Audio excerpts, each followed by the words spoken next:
Cast is now starting. All attendees are in listen-only mode. Welcome to the webinar series, Commercial Solar Peaker Batteries. My name is Lori. Today's webinar is part one and is scheduled for 4 hours. The presenter will break for 15 minutes about halfway through. A few details, please be logged on to the webinar through your own connection. We do require this, so in the event that Half Moon or you are audited by any licensing board, we can accurately prove attendance. Also, your own connection is important so you can access the short quiz at the end of the program today, which is a requirement if you need continuing education credit. To the right of the GoToWebinar screen, you'll see a panel. Towards the bottom, you'll see that dark gray questions bar. If you double click this, it will open and allow you to submit your questions. If you should lose sound through your computer speakers, please see the audio tab on the panel. You'll have the option to dial in with your phone. With that, I would like to introduce your presenter, John Ross Cromer. He is a master electrician with a mechanical engineering degree from the University of Pennsylvania. He is NABCEP certified PV installer. JR is the author of Solar Power Design and Development, An Introduction to Rooftop Solar.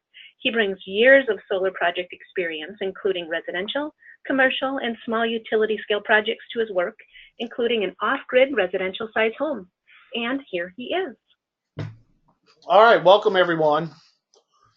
This is kind of an odd topic for solar because it's an emerging market and most solar power plants today are not commercial solar peakers.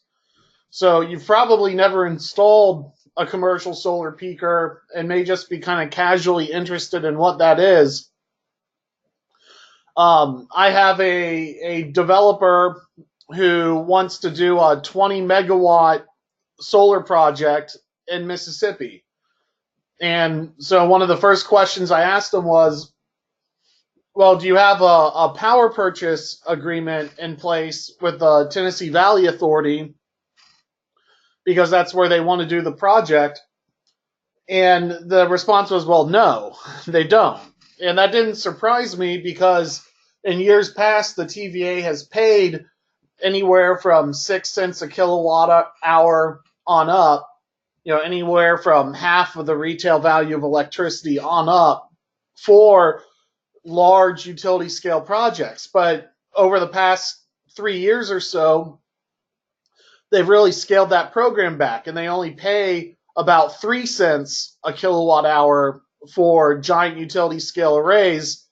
And that makes those giant utility scale arrays very hard to, make a return on investment, to be economically viable. And, I'm guessing that this developer is not going to get a PPA or a power purchase agreement with the TVA to make their idea of a 20 megawatt project work. And I think that is kind of a trend that the utility scale projects are going to get less and less favorable economics. And that's kind of a market that we've been dealing with down here in Mississippi for a number of years now. And so, it's interesting that, investors in large scale solar projects, they're going to be looking for new opportunities. And that's kind of where I went in with this course to say, look, this is, if you want to do larger solar projects, this is where the big opportunity is. And so hopefully by the end of this class, you'll be better able to understand the economics of commercial solar, and particularly commercial solar with batteries.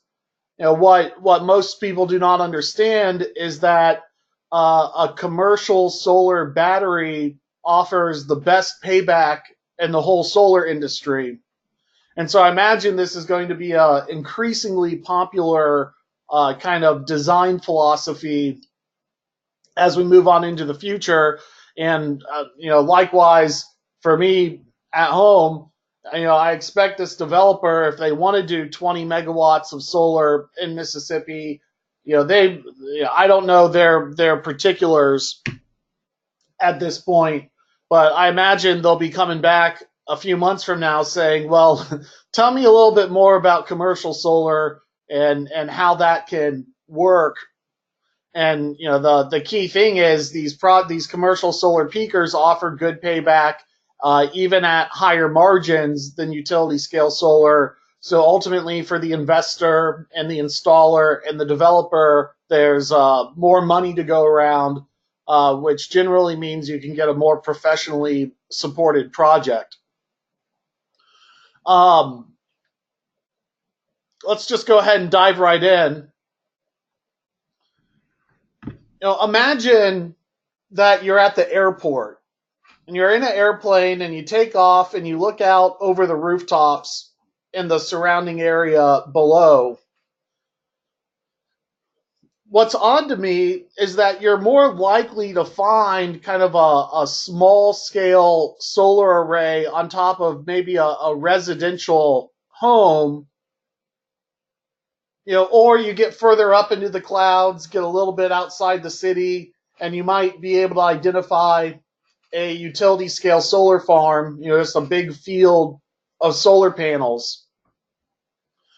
But in most areas, particularly the areas that do not heavily subsidize the solar industry at the state and local level, you get into that airplane and you take off, and what you'll see is all these large, empty commercial rooftops, and you'll be more likely to find a solar array out in the field, a utility scale project, or a residential array than you will a commercial solar roof.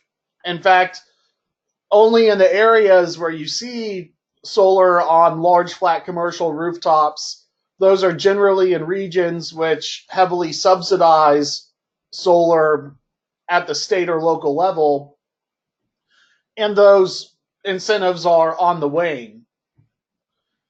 Policies that have incentivized solar in the past, like large utility scale PPAs at higher rates, or at the residential level, net metering, where you get retail value for what you sell back to the grid, or at least near retail value. They kind of have left the commercial solar market in the dark. And that's because, on a commercial solar rooftop, you don't have the space for a 20 megawatt solar array with a large utility scale PPA. And also the way that commercial customers are billed for their electricity is different than that of residential. Residential, you're billed by the kilowatt hour, and therefore when you sell back to the grid, if you have net metering, which entitles you to retail value for that electricity outflowing onto the grid, you get a near retail value credit. But that's only if 100% of your bill is tabulated by the kilowatt hour. Net metering is a kilowatt hour protection. And commercial customers most of their electric bill is not determined by the kilowatt hour, and instead it's determined by the kilowatt. So the difference between the two, the difference between a kilowatt and a kilowatt hour, as we'll further explore, the kilowatt hour is an energy charge. It's power multiplied by time, whereas kilowatt is instantaneous. And so most of a commercial electric bill is determined by their maximum instantaneous power draw from the grid. And sometimes that can meet up with solar. Let's say it's very common for a commercial solar building to have their maximum power draw from the grid, right in the middle of the day when your air conditioning loads are at their greatest. But that doesn't apply to necessarily all buildings or all seasons. If you're in Colorado, a commercial building might have their peak demand occur at 6 a.m. in the morning when all their heaters turn on to heat the building, particularly if they're on electric heat. And so, not only does net metering not really apply to commercial bill structures, but the time of day that solar produces its electricity, that's only in the middle of the day. And so even if solar is reducing your peak demand charge in the middle of the day, what that does is it now creates a new peak for the commercial facility, which could be in the morning or in the evening.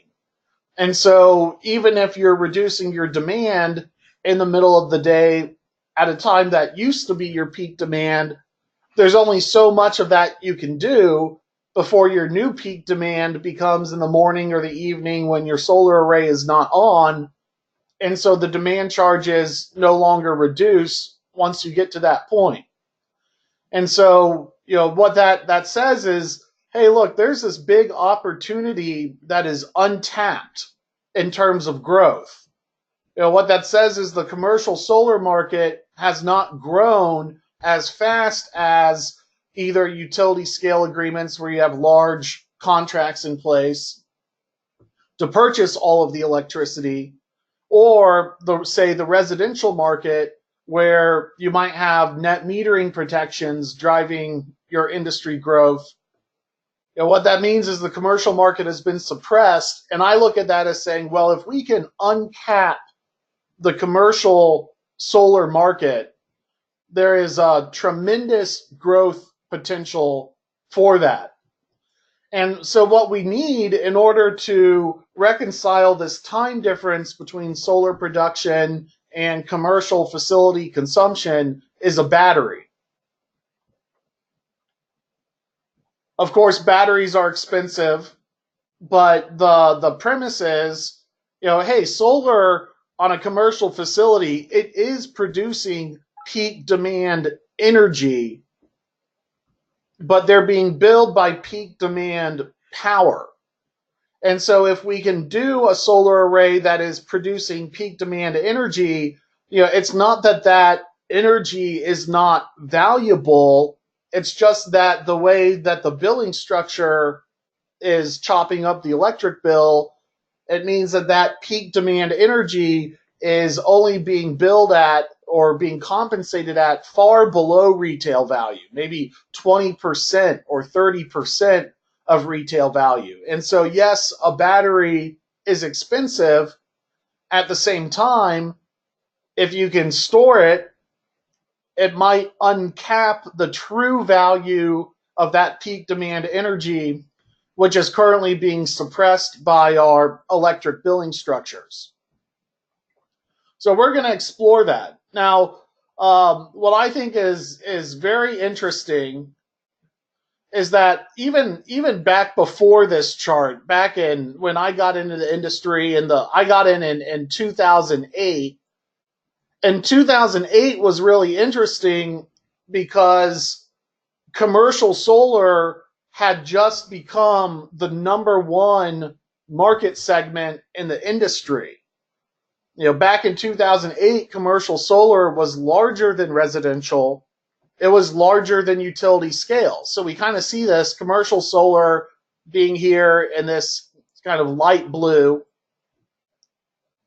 residential in this dark blue, and then utility scale in gray. And what we can see is, yes, in fact, there was a time in our industry's history 10 years ago when commercial solar was large. And some reasons for that was in the era of the big upfront solar subsidy, where it wasn't just the 30% tax credit, but many regional utilities, municipalities, and some state governments were providing upfront incentives for projects. And you had to be an electric customer to get those incentives. So utility scale wasn't really given these upfront checks. And so the combination of the federal tax credit plus your upfront check said, well, hey, let's do a commercial project and get a huge upfront subsidy. And at that point, it doesn't really matter what the energy savings are because we're getting so much of our project back via subsidies. And I don't think, even though that was a very real argument for those projects, I don't think it's the most noble of arguments. It's certainly not the most sustainable of arguments. And what we saw is those upfront subsidy checks faded away. The municipalities ran out of money for the upfront subsidies as the popularity of solar increased. At the same time, many states kind of solidified their net metering protections, and that gave a kind of a ramp for residential solar to continue to grow. Now, the trend today is to kind of roll back the net metering protections. And so we might actually see, somewhat of a leveling off of the residential market on into the future.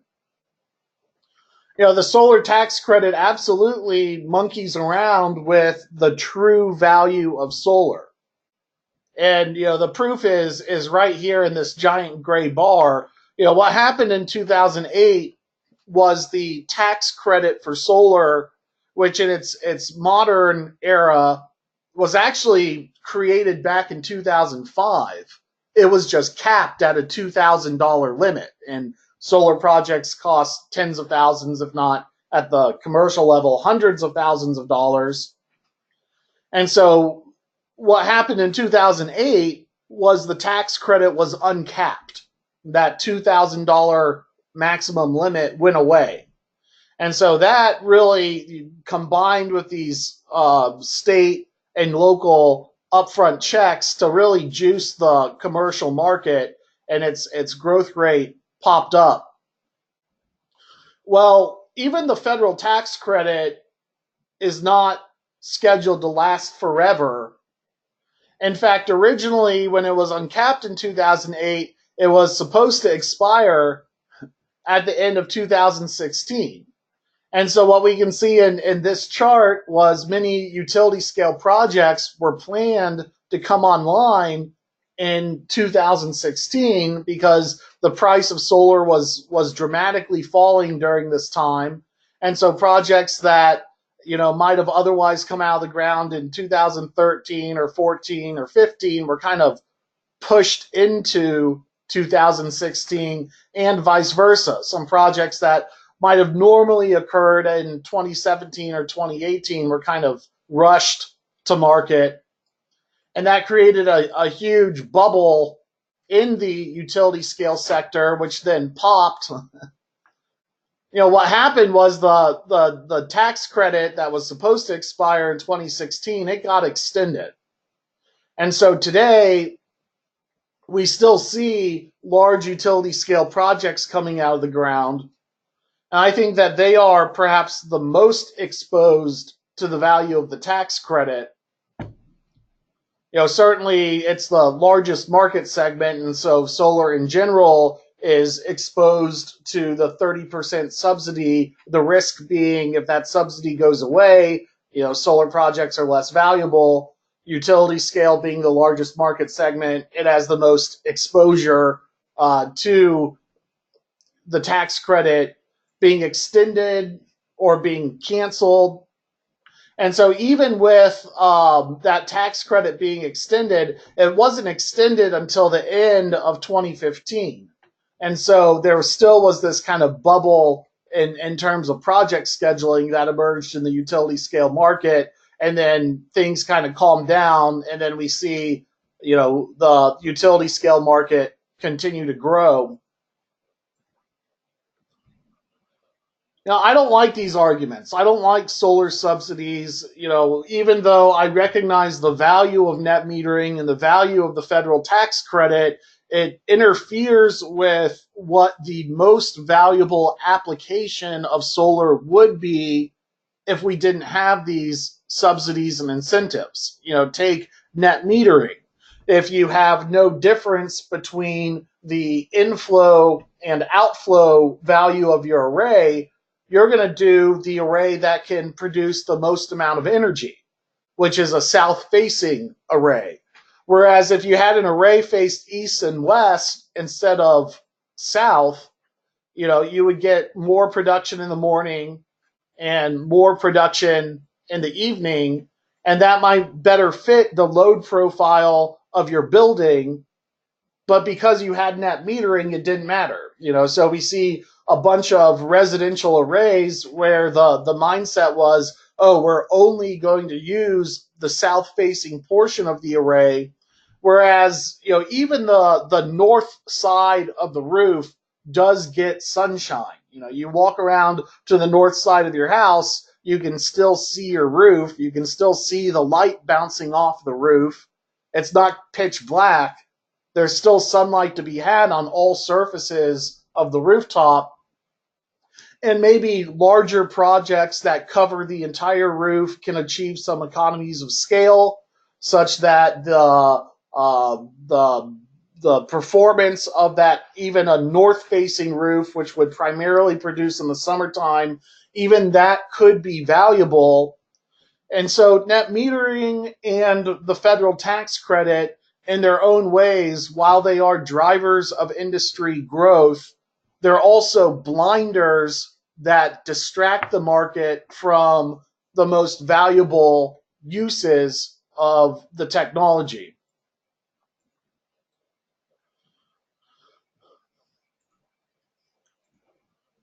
Residential projects cost more money than commercial or utility scale. And I think what's most interesting about that is the cost of the solar module itself, which is here in dark blue. It's pretty much the same for residential and commercial and utility scale. There is some supply chain margin that might be a little bit greater in residential, but not necessarily so. I mean, we see this green, which is your supply chain markup, your supply chain profit, what the distributor adds to it, and at least this graph is indicating that there's not a terrible difference between the margin in residential versus the margin in utility scale. In fact, maybe there might be some opportunity for more margin in utility scale. You might have specialized racking or a specialized module. And so, what I do in Mississippi, because in Mississippi we don't have net metering, we have, in fact, a lot of times, and we talk about this in our off-grid class, the utility charges you a substantial monthly fee just for you to sell back to the grid at avoided cost.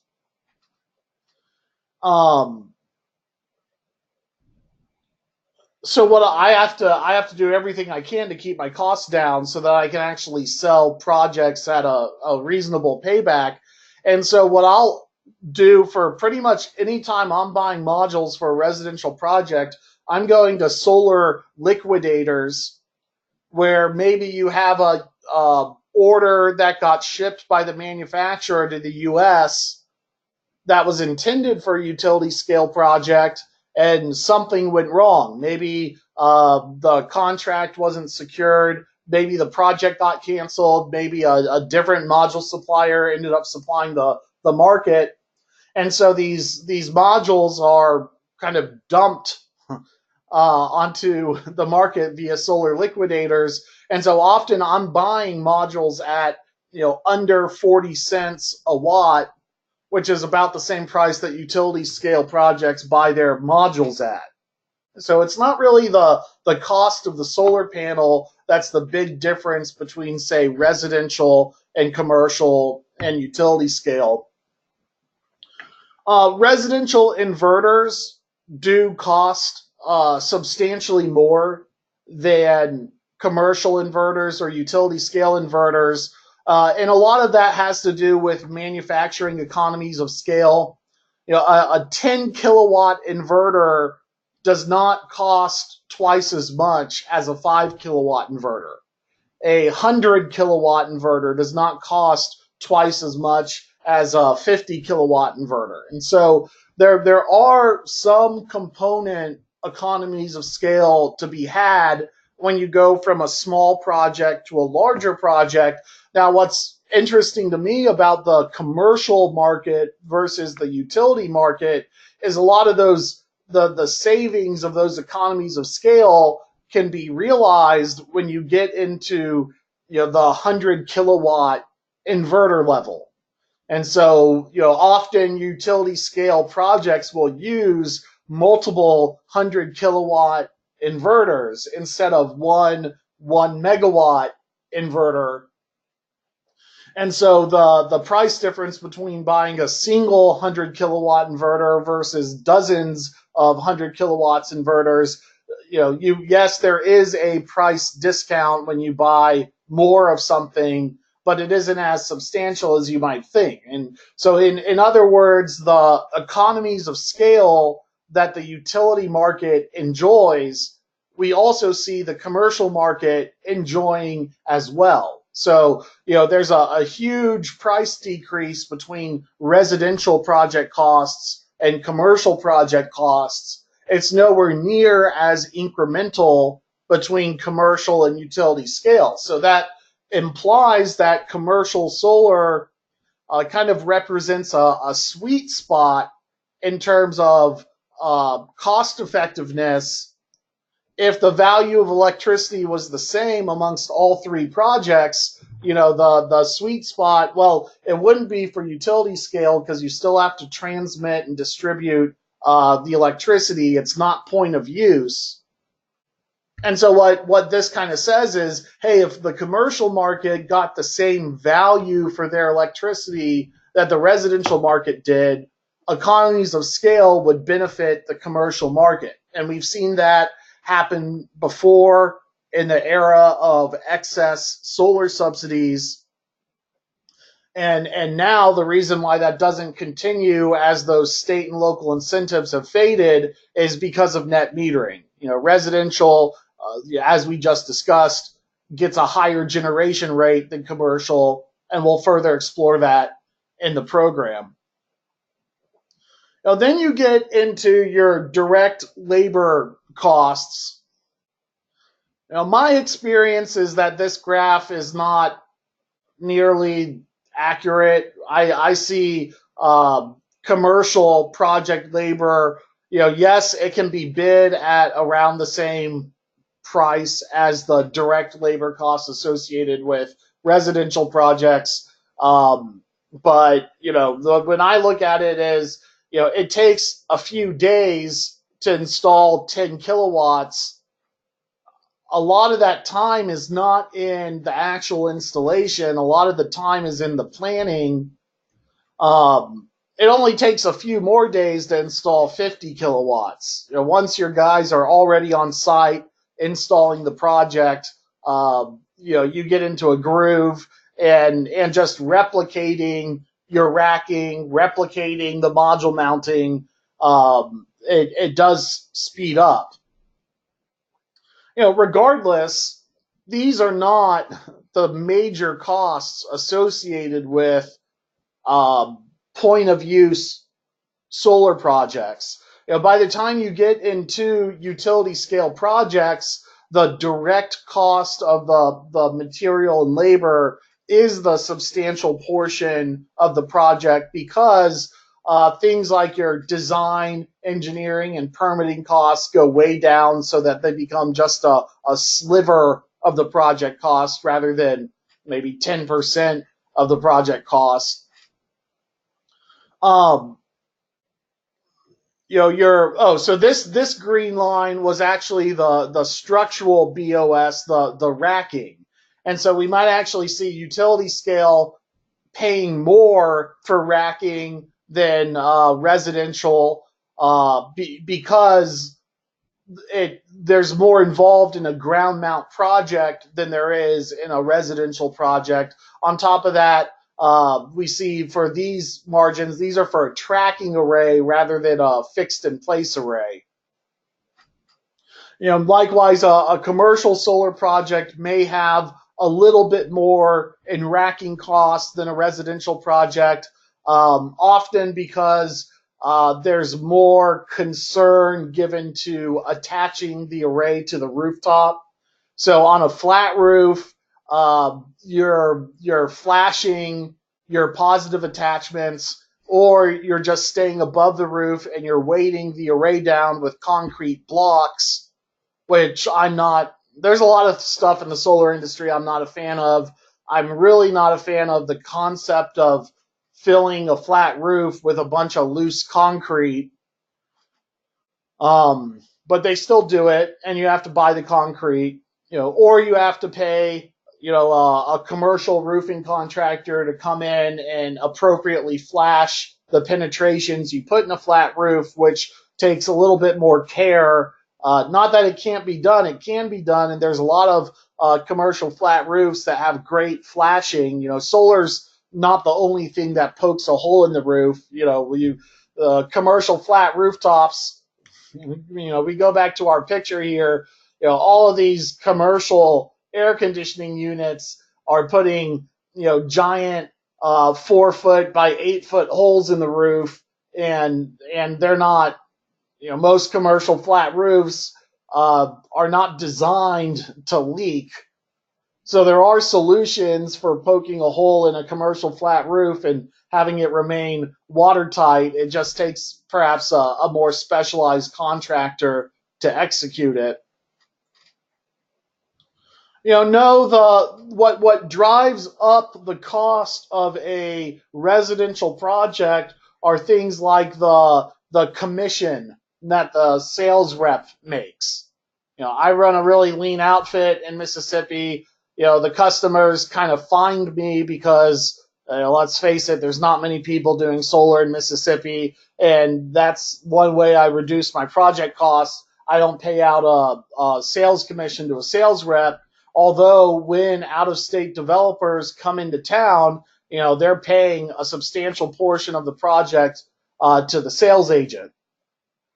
And then on top of that, there's all of the the profit that you have to make of doing one small project. You have to charge a higher margin than you would on a larger project because there's less money to be made. I mean, let's look at it as, let's say you wanted to add do $1,000 of energy efficiency upgrades to your home.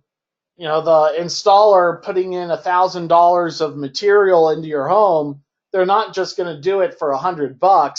They want to make a lot more than that. So let's say you have $1,000 in material and $1,000 in other project costs. We don't. That's what this chart is kind of saying, is that these indirect costs on a residential project are quite high, whereas the indirect costs on a utility scale project, because the project is so much larger, no one is becoming a millionaire off of a 1 megawatt solar project.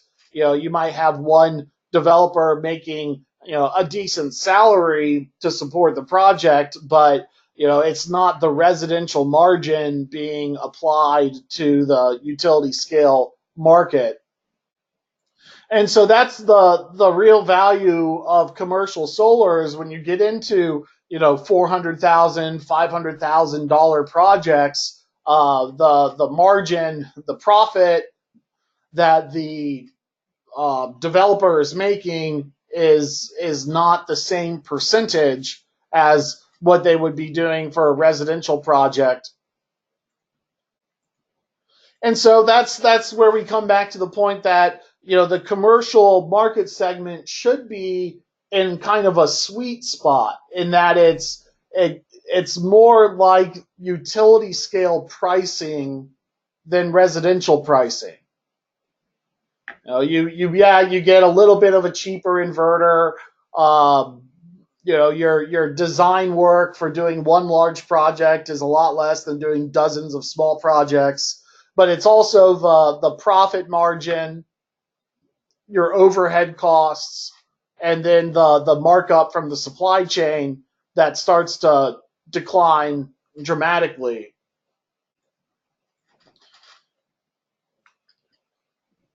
And so this graph does not kind of make much sense, because what it says is that sweet spot is not being utilized.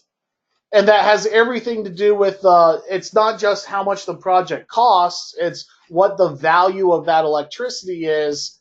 And in many cases, you can sell a megawatt-sized, multi-megawatt-sized utility scale project and get a higher generation rate than what the outflow would be for a commercial project, or even what the generation rate would be for a commercial project, because that's not how they're billed for their electricity. They're billed off their maximum instantaneous power demand and not the kilowatt hour rate that the array produces. So we're going to explore that. But what that says is, okay, well, now there's something new going on in the solar industry where many projects are now adding a battery. And so here I'm adding another box, which is the cost of your battery. And maybe the cost of the battery is understated here. Maybe it should be much larger than that. Well, what does that do to your generation rate? And what we'll see is that what became a weakness for the commercial market, which is that the way it was billed for his electricity was not very good for solar, that same weakness becomes a strength, in that these demand charges, especially where they become excessive, result in a very rapid payback if you can use that battery effectively. And so kind of the market segment that has the most potential in the US solar industry is the commercial solar market, assuming that you're also adding a battery to it. So we need to start understanding our battery economics.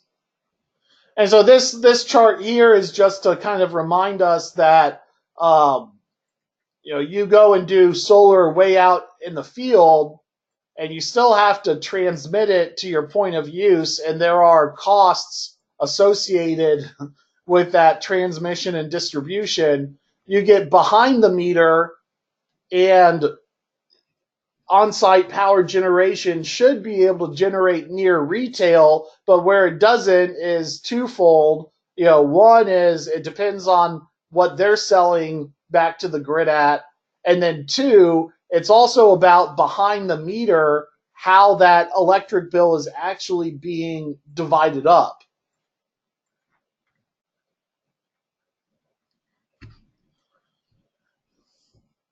So let's kind of make this a little bit easier to understand here.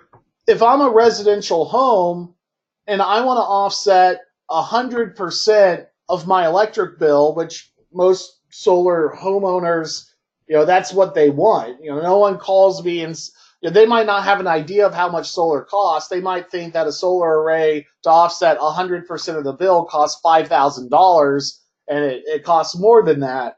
But the mindset is, I want to offset 100% of my electric bill. I don't want to have an electric bill anymore. Well, if I'm just independent of economics, if I'm trying to offset 100% of my energy use, I got to recognize that solar is only working for, let's just call it 1/3 of the day. It's actually less than 1/3 of the day, but your building energy consumption goes up and down, and we don't use too much of electricity in the wee hours of the night, regardless. So let's just call it 1/3. So if my solar array is only producing for 1/3 of the day, but I want to offset 100% of my electric bill, what that implies is 2/3 of the power that the solar array is producing is going to be outflowing onto the grid, or it needs to be stored in a battery. Solar in the last 10 years has not had batteries attached to it, and so that outflow policy of what the 2/3 of your array production has been a big political football. And in states where they say, you know what, we're not giving you retail value for your outflow. We're going to give you the federal minimum, which is called avoided cost. Avoided cost is what the power company is buying the raw material cost of coal for, or the raw material cost of gas before it goes into your generator. They say, okay, well, it makes sense that if you're going to outflow refined electricity at the point of use, and until solar reaches a substantial percentage of the grid, all this electricity does is outflow from your home and then go into your neighbor's home. It can be a little bit more problematic when the whole group goes solar, because then you do have outflow onto the grid. But in these states that don't have net metering, they're still at 1 or 2% solar, and most of it is utility scale projects. They might only be at less than 0.5% distributed solar, and they're giving, for the outflow rate for refined emissionless electricity at the point of use, they're paying less than what the utility scale customer gets. That's the federal minimum. That's called avoided cost. And what avoided cost purchasing is supposed to reflect is just kind of a common sense policy that says, well, we're not really increasing the cost of electricity. They're just buying refined electricity instead of raw material electricity. It's already transmitted and distributed. It doesn't have any environmental impact, at least as far as the generation goes. So the federal mandate of avoided cost buyback of clean power generation is typically considered non-controversial. It also means that that's not a very good deal for the homeowner seeking to offset 100% of their use. Furthermore, solar produces year-round, and as a society, we use less electricity in the fall and in the spring than we do in the summer when air conditioning loads are high, and in the winter when heating loads are high. Whereas sometimes solar, it really gets into a sweet spot in the fall and spring, because you have a combination of good sun and colder temperatures. A solar array does produce a little bit more electricity in the summer than it does in the fall and spring, but that's really because the days are longer. You're technically at high noon, you're going to hit your maximum power output from your solar array in the fall or the spring, because it's sunny, it's not humid, and it's cold. Whereas in the summertime, that temperature derating kind of drags down your midday production. And then, of course, winter is the worst of the bunch because the days are short. Should be no surprise there. And this has implications for off-grid design. We cover those in an off-grid class. We're kind of focusing on the commercial solar market now. But what it says is, maybe if you don't have net metering, and net metering is on its way out, there's a number of ways to thwart net metering, even when your state already has net metering. And the easiest is just to increase the fixed fees of having that grid connection. So I do a lot of off-grid in Mississippi because our grid policies are so bad that it's more economic to do an off-grid array than it is to do a grid-tied array. And while that might not also be the best thing for society, we're we're not planning our federal electric grid policy. In fact, the federal government has very little power in setting like a national price of electricity. That's something that is left to the states and state public utility commissions. And so that's why the federal policy is, we're even lucky to have it. We're lucky that there's a federal policy that says you have the right to interconnect to the electric grid and sell back at avoided cost. Because really the federal government doesn't really have the power to drive electricity prices at the state level. And so that's kind of that's why we don't have a federal net metering policy, is that it would be kind of sued out of a courtroom. Kind of one thing that I kind of look at is where the concept of a federal internet sales tax goes, because that is getting into interstate commerce. And if there's one thing that would set a precedent for federal net metering, it would be the federal government expanding its regulation of interstate commerce. And maybe online internet sales and internet sales taxes will be what pushes that expansion. But hopefully you actually want to do projects in the next couple of years, and you're looking for here and now solutions. And so that's what we're going to kind of discuss further. In general, I am not big on solar subsidies. In my region, the utility actually says in page 1 of their rate change executive summary that they're going to do what they can to to reduce distributed energy and reduce the amount of consumer-owned solar as much as they possibly can. And it's no bones about it. The TVA, ironically, a publicly owned federal entity, has some of the worst consumer solar policies in the whole country. Over in Houston, Texas, they have a completely deregulated grid, and there's better solar buyback going on at the residential and commercial level in Houston, Texas, than there is on the TVA electric grid, even though in a rural area, the need for distributed energy is greater. That's why the TVA was created, was they were having problems getting energy all the way out to point of use in these rural areas.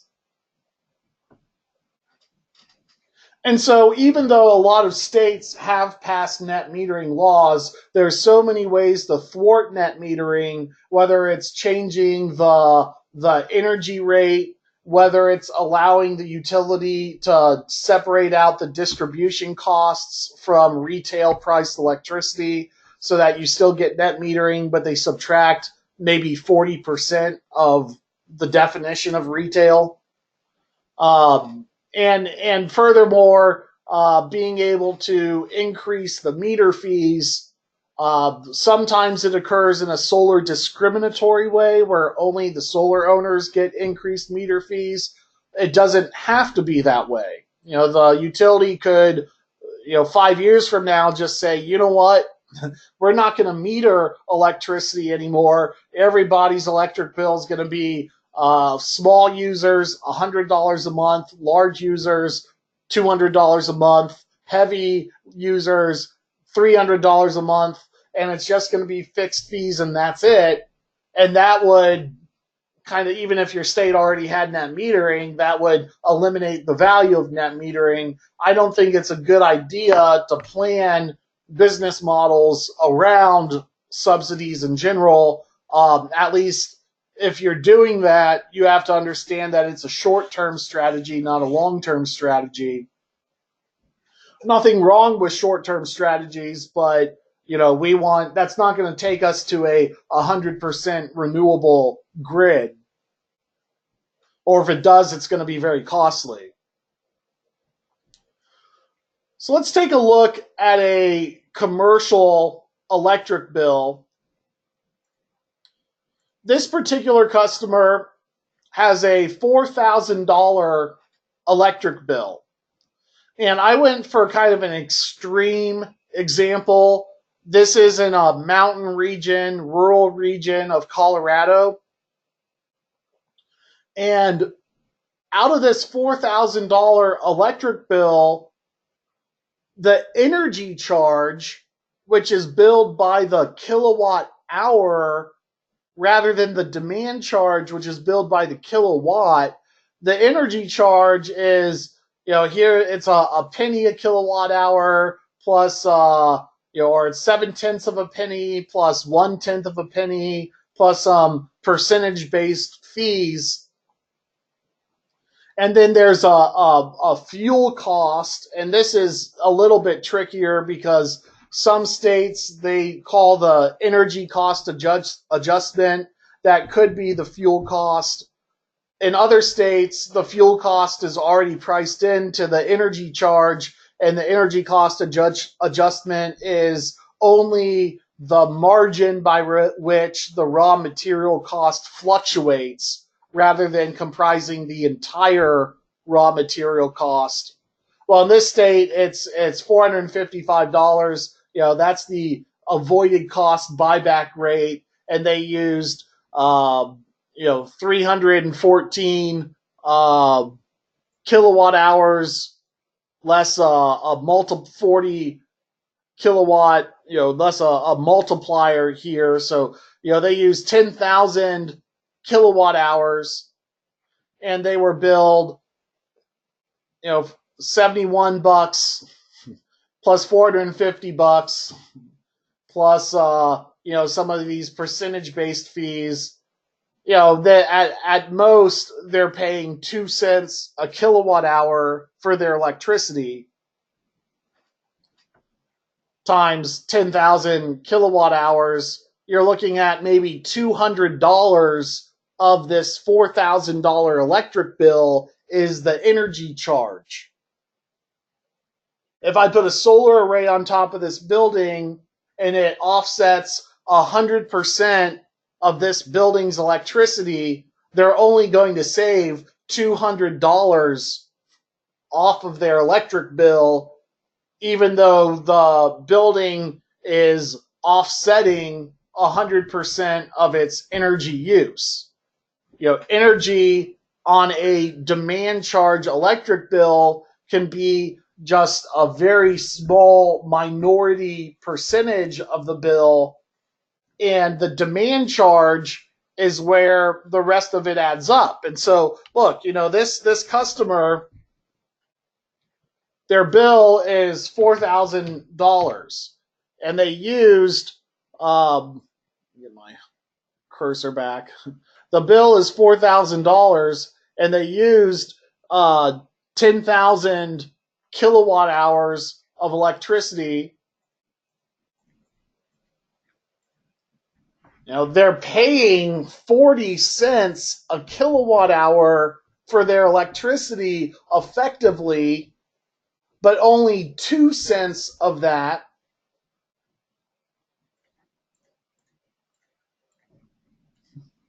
only 5% of their bill is an energy charge, and 95% of the bill is demand. Now, this is like the most extreme example that I've come across, but this is the market for commercial solar batteries, where the solar array is not there to offset 100% of the facility energy use. Instead, the solar array is only there to charge a battery. And coming back to our subsidy discussion, you might say, well, do I even need a solar array to make a commercial peaker plant? Can't I just use a battery instead? The answer is yes, but having a small solar array there does have some added benefits, that we're going to cover. The least noble benefit might be the most valuable one, which is if you charge your battery with solar, it qualifies the battery for the federal tax credit, which is 30% right now. It's going to fade out, but like next year it's going to be 26%, and then the next few years after that it's going to be around 22%. So the federal tax credit is not dropping off the edge of the cliff next year. There's more than just qualifying it for the tax credit of benefit. There's the fact that solar does produce peak energy, and so you might not need to run your battery as hard if in the middle of the day the solar array is taking over for your demand management. So, without a battery, the solar array by itself doesn't have any value, but it does have some value in that you might need a smaller battery depending on the size of the array, and there's a right sizing relationship that's going to be unique to each property based on their load profile, based on how they use their electricity, that you have to model to hone in on what's the cost optimal array. But that's also kind of interesting because in a commercial solar peaker, we're not trying to offset 100% of an electric bill. In fact, the solar array needn't outflow onto the grid at all. And fundamentally, that's very different. That means we don't even have to worry about net metering policy because we don't care about the buyback rate, because we don't need buyback for these kinds of solar power plants to be cost effective.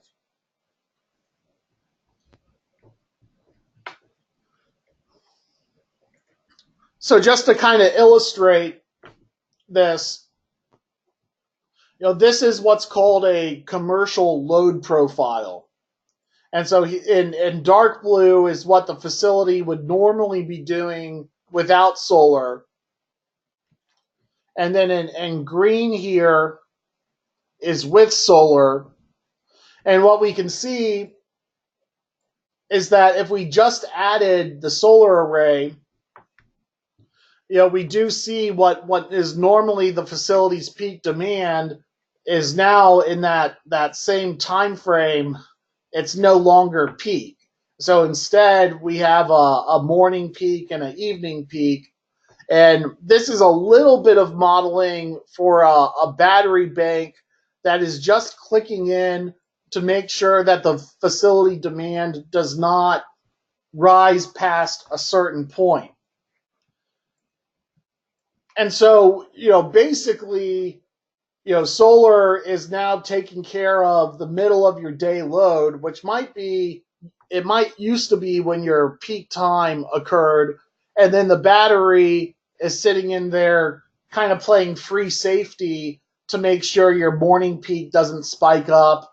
If the solar array turned off because a cloud passes over the array, the battery would kick on to make sure your demand doesn't spike up to where it used to be.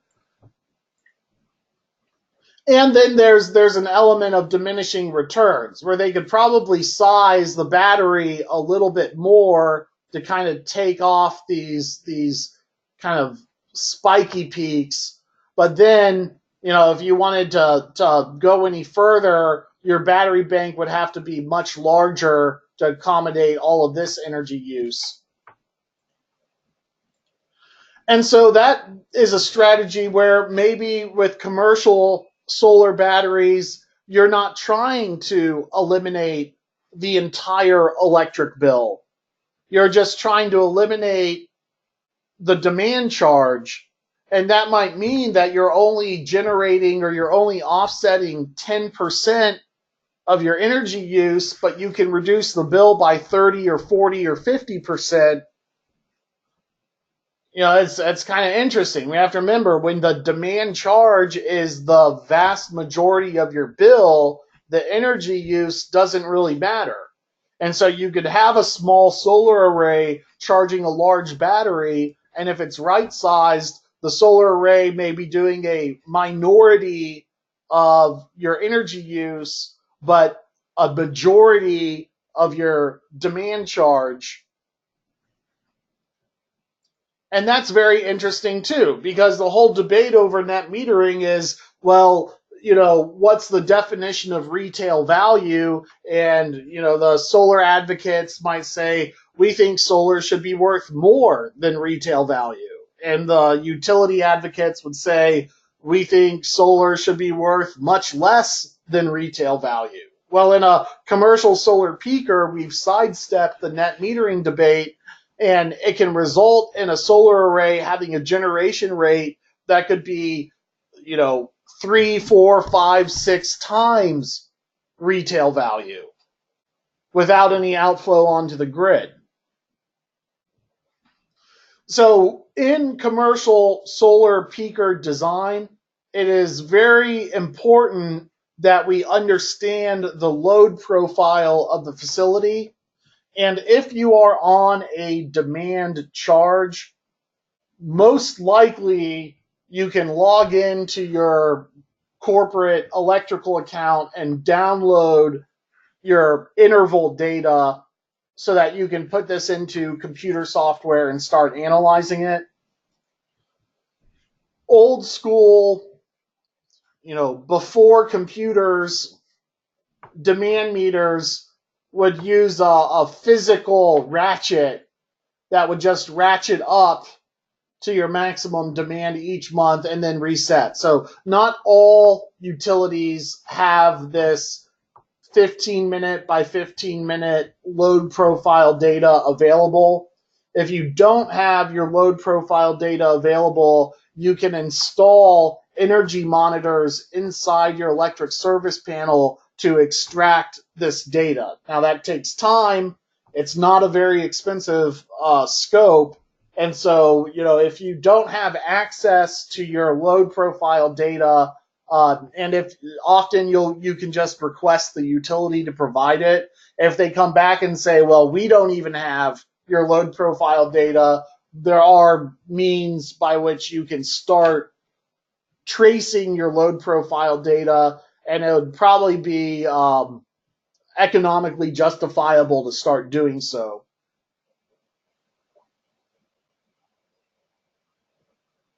We already saw this graph.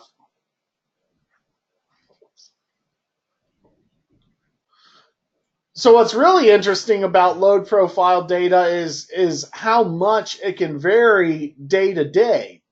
And it just might be that you have a whole bunch of equipment in your building, and depending on if they all turn on at the same time, or if you start up your equipment in stages, that might be the difference between a 100 kilowatt load, 6 days a week, but your load profile, your maximum load might be 200 kilowatts just because of some unfortunately timed startup of electrical equipment. Some of that can be avoided. Some of it, it may not be able to be avoided. In this particular case, this was a Colorado kind of medical office, and this was their heating loads. And so, I bet this day was a lot colder than the previous day.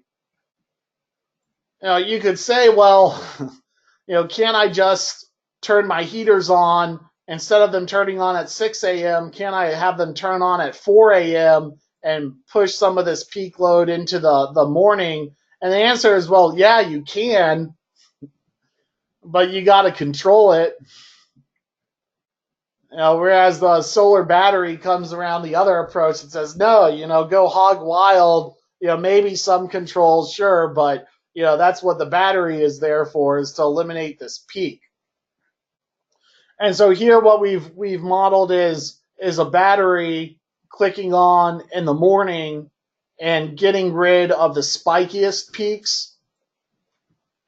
And the way that these kind of intelligent algorithms work is that the battery inverter will look at what the previous loads were in the billing cycle, and then all of a sudden it doesn't have enough capacity to meet the previous load. And so on the next day, it says, okay, well, for the rest of the month, we don't need to run our battery until we hit our previous maximum because we know we're going to be billed that for our demand. So there are some battery inverters that are more in the commercial high end that will have what they call PID feedback loops to control the battery. Other ones, like you get more along the residential product line, you're simply putting a current monitor in your service panel, and whenever your draw from the grid exceeds a certain amount of amperage, the battery turns on and reduces that amperage from the grid for as long as you have storage capacity left in your battery bank.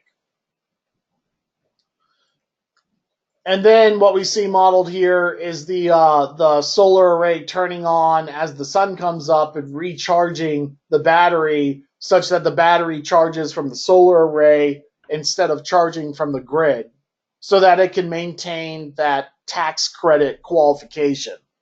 Now, you get into the brass tacks of tax law. What happens if you have to charge the battery from the grid rather than the solar array, even though you didn't originally plan on it? The basically what it says is 80% of the time the battery has to be charged by the solar array, and for that 80 to 100% difference, you have to return the value of the tax credit claimed on the battery bank based on what that percent difference is. So, if you want to just keep things simple, charging the battery from solar only is the way to do that. At the same time, it's not an ironclad rule. You can do a little bit of sharing between charging from the grid and charging from the solar array. And then I'm sure we're going to make this point over and over and over again, but take a look at your load profile, because where the big opportunities are for demand savings is where you have spiky loads. Now we can better understand why 95% of this customer's electric bill was demand charge rather than energy charge. He has an incredibly spiky demand load profile.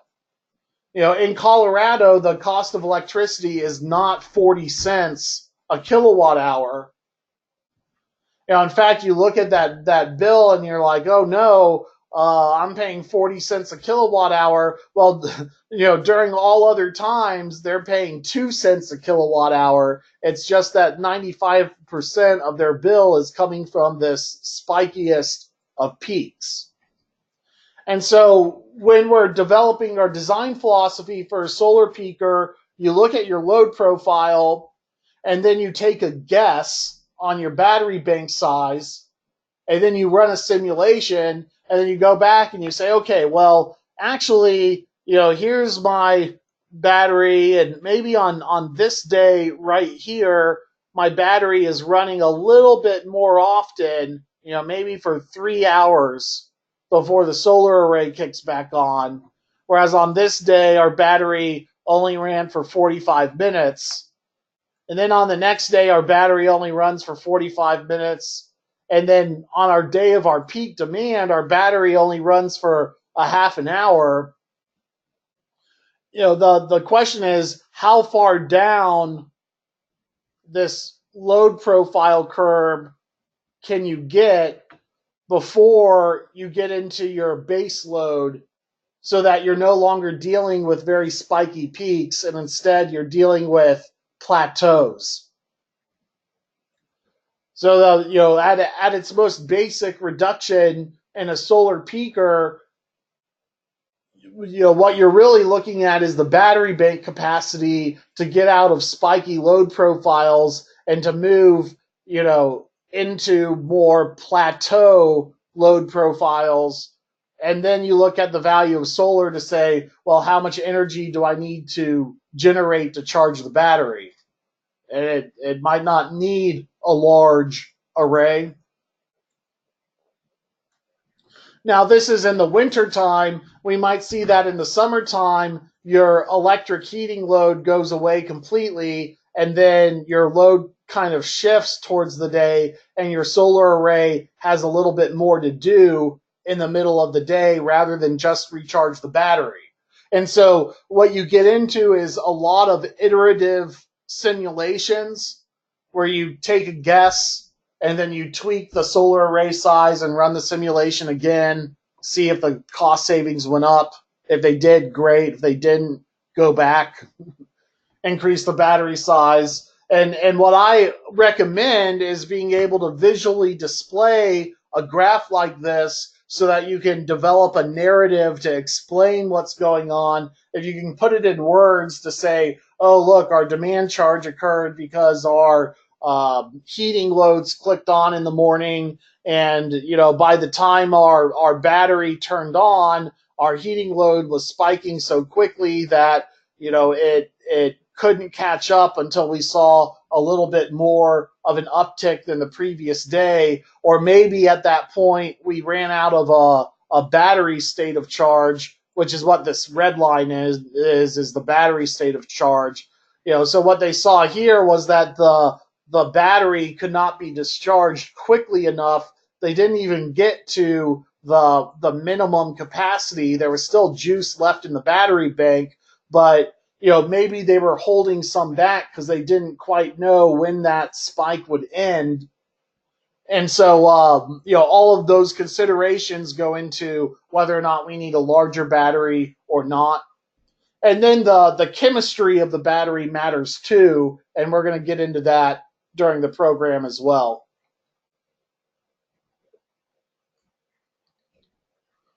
But simply put, if 95% of your electric bill is coming from this 1 30-minute window of the entire month,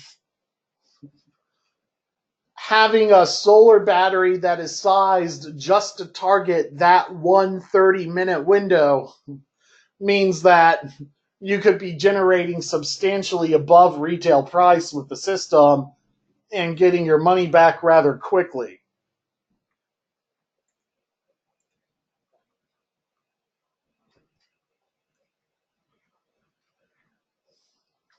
And so even a small solar project can save a lot of money. That's actually kind of interesting because in the solar industry, without batteries, we think about economies of scale.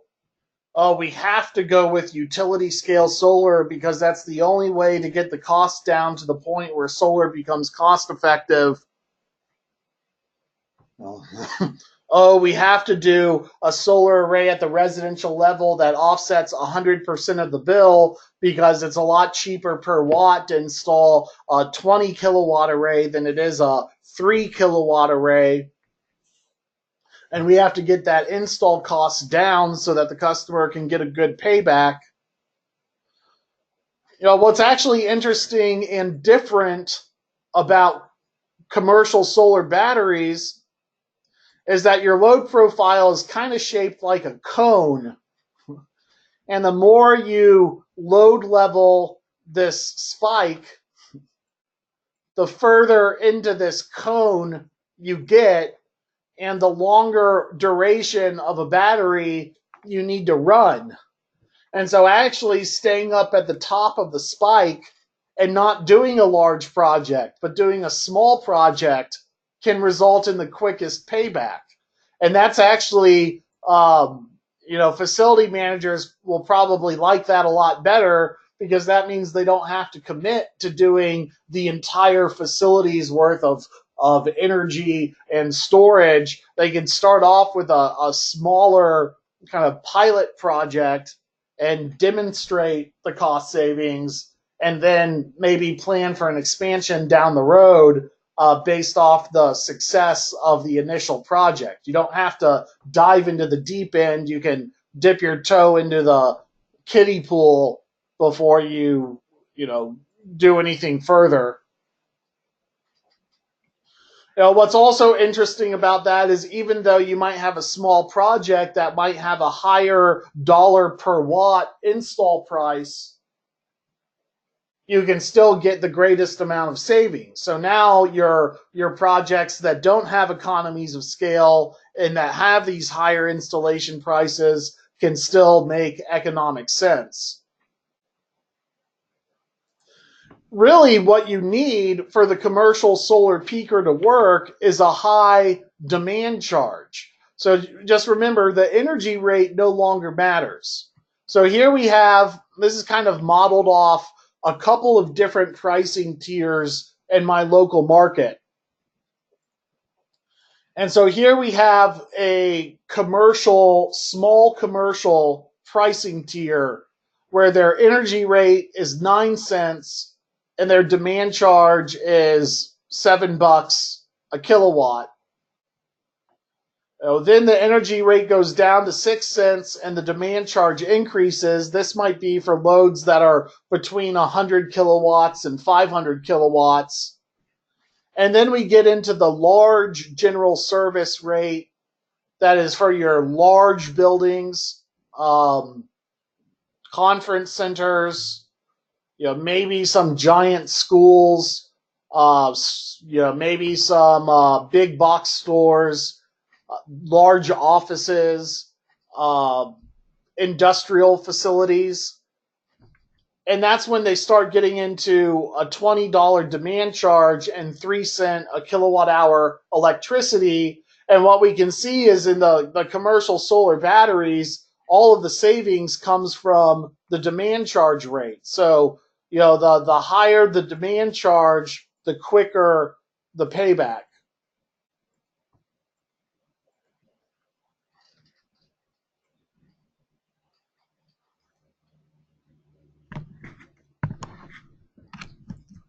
So let's talk about our Tesla Powerwall.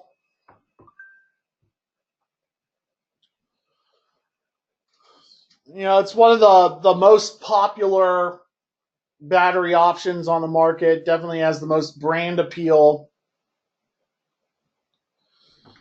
Tesla suggests for their Tesla Powerwall 2 an installation price of $10,000 to $15,000. With the base unit, the unit itself costing around $7,000 to $8,000.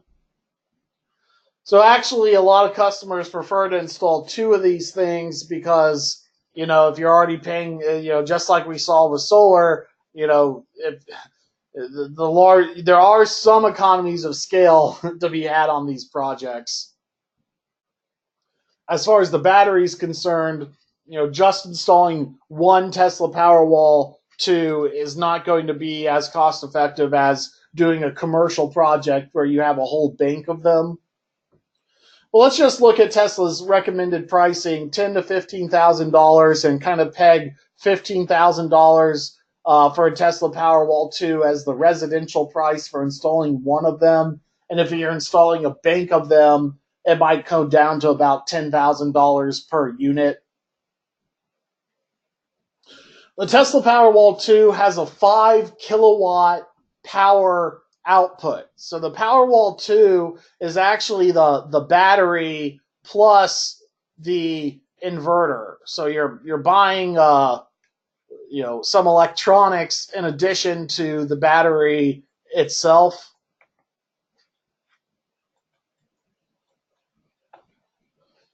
And it has a roughly 2.5 hour life. The Tesla Powerwall has about a 13.5 kilowatt hour rating.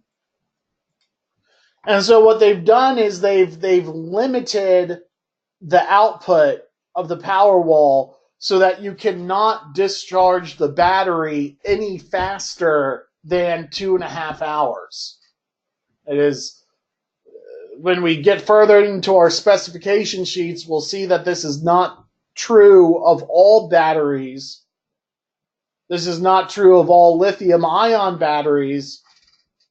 The Tesla Powerwall 2 is actually a lower-end lithium-ion battery. And there are different kinds of lithium-ion battery technologies. Some of them increase the life of the battery. Others, you might not have a longer life out of the battery, but you get more output out of the battery. And so we'll look at some of those examples as part of this class as well. But let's just start with the basics. The Tesla Powerwall 2 has a 5 kilowatt output.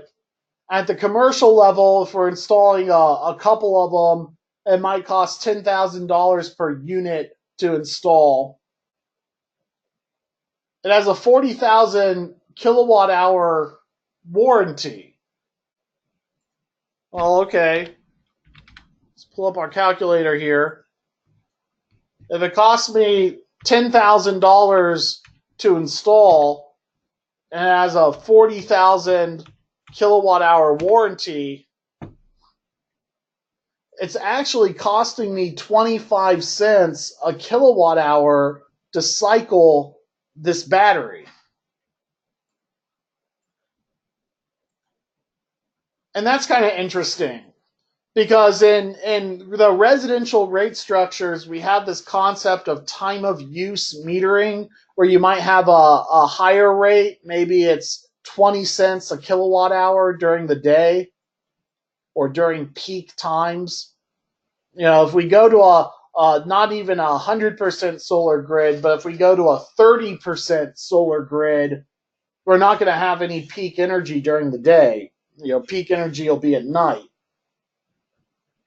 That's more of an off-grid issue. But let's say you have a time of use rate where peak is 20 cents and off-peak is 5 cents. And normally for your average rate, the normal, the regular rate, you're at 10 cents. And so instead, you can get a peak rate and an off-peak rate. You might say, oh, I'm going to go buy a Tesla Powerwall 2, and I'm going to charge it when the price of energy is low and discharge it when the price of energy is high. Well, guess what? You've ignored how much it costs to cycle the battery. And so every time you use that battery, you're taking away from its lifetime. And after 40,000 kilowatt hours, all bets are off on how long it's going to last. So actually, if I bought a Tesla Powerwall 2 to charge at night and discharge during the day, I would be lowering my electric bill, but it would not be a cost-effective way to do that. It's like someone opening up the door of their refrigerator to get cool. It's just not, until the price of the Tesla Powerwall comes down, it's not cost effective to day trade electricity. But remember that on a commercial solar battery, not a residential time of use or anything like that, but on a commercial solar battery, the energy doesn't matter. Because, even if I'm spending $1 or $2 to run the battery, I might be saving $20, at 5 kilowatts. If my demand charge was $10 a kilowatt and I'm running it at its 5 kilowatt output, that's a maximum of $50 a month that I could be saving. And so even if I'm running this thing for, let's call it 10 hours a month, 10 hours at 5 kilowatts would be 50 kilowatt hours at 25 cents a kilowatt hour. That would be $12 in runtime. So I'm spending $12 to save 50. And so there's a lot of people out there who are like, batteries are not economic because look at how much they cost to run, 25 cents a kilowatt hour. I'm only paying 10 cents a kilowatt hour. There's no way that's going to work. And that would be a wrong assumption. There's a lot of people out there who say, well, day trading electricity is what I'm going to do because I'll avoid my peak rate and charge during off peak, and that's going to make me a lot of money. And they would be wrong if they did it with the Tesla Powerwall 2. But for commercial demand rate structures, if you have a spiky load, the energy, the cycle cost of the Tesla Powerwall 2 becomes insignificant compared to the relative cost savings of reducing that spiky load.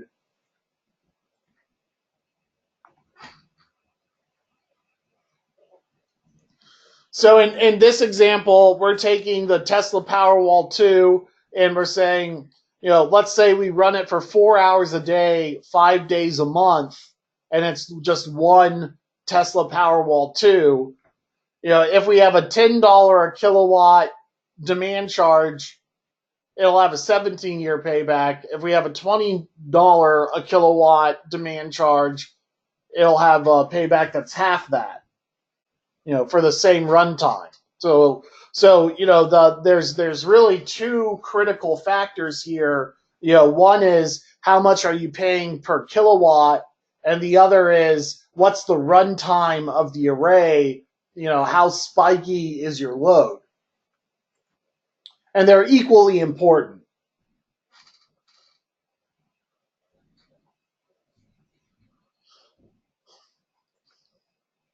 So let's assume that 1 watt of solar produces 1.2 kilowatt hours a year.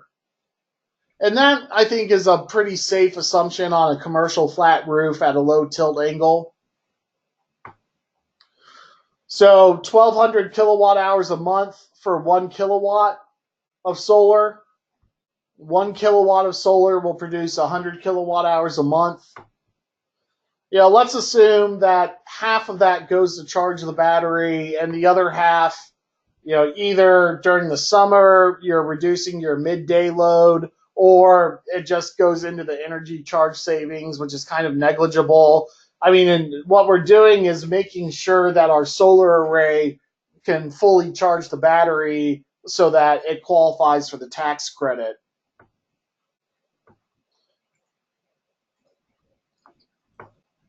We're going to take this assumption and move it a couple slides forward.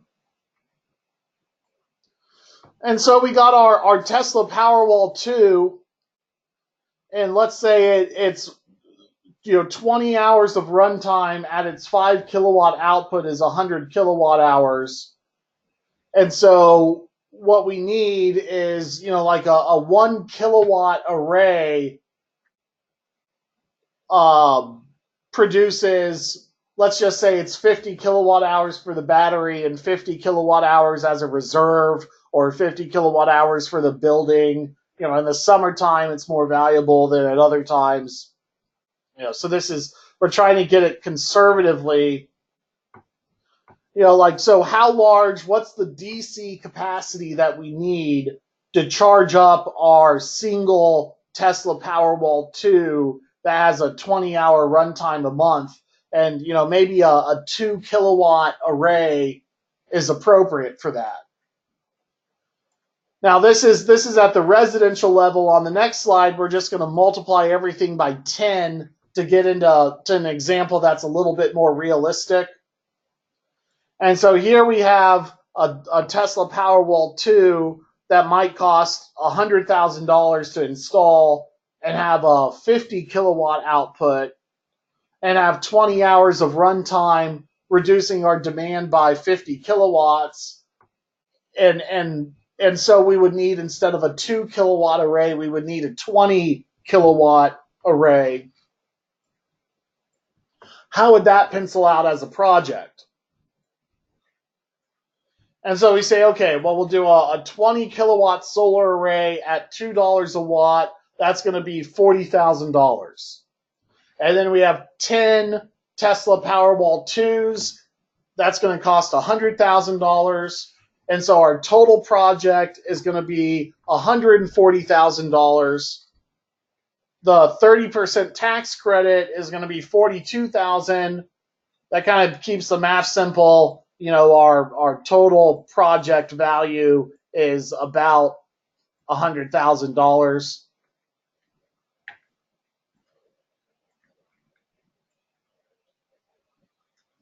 And we're kind of assuming that half of the array power is charging the battery. So the other half is going to go into energy savings. Our solar array is producing 1.2 kilowatt hours per watt per year. And we're taking half of that. Half of it goes into the battery. Half of it is going into the building. So the energy that goes in the battery, that's a wash. You know, we're not buying energy from the grid to charge the battery. We're also not reducing our electric bill because that energy is not going into our load. It's going into the battery to be discharged later. I'm just making some conservative assumptions. Well, at a dollar per kilowatt hour rate of 6 cents a kilowatt hour, that energy savings is going to be $750 a year. Now let's table that for a minute. If we are able to reduce our demand by 50 kilowatts each month, and we're facing a $20 a month demand charge,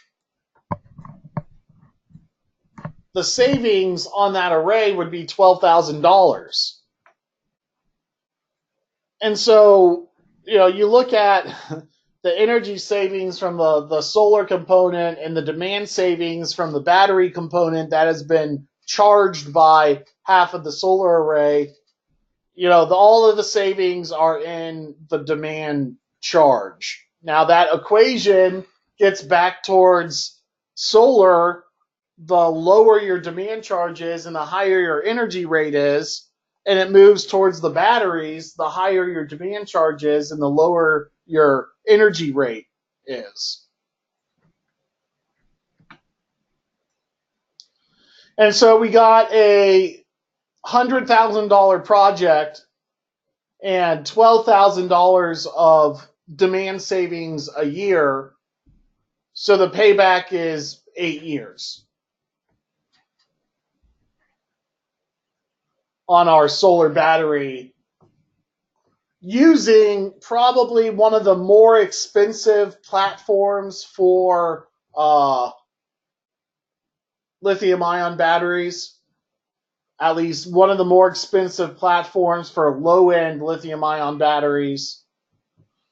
And that's because it's like a more plug-and-play solution, you know, that has all the intelligent software, you know, it's very well supported, installs very quickly. You don't have to do much custom design work. You don't have to go pick out your battery and pick out your inverter and wire it all up together and determine if it's actually going to work or not, and then go program the inverter. You know, this example is just a kind of off-the-shelf, shovel-ready, idiot-proof solution,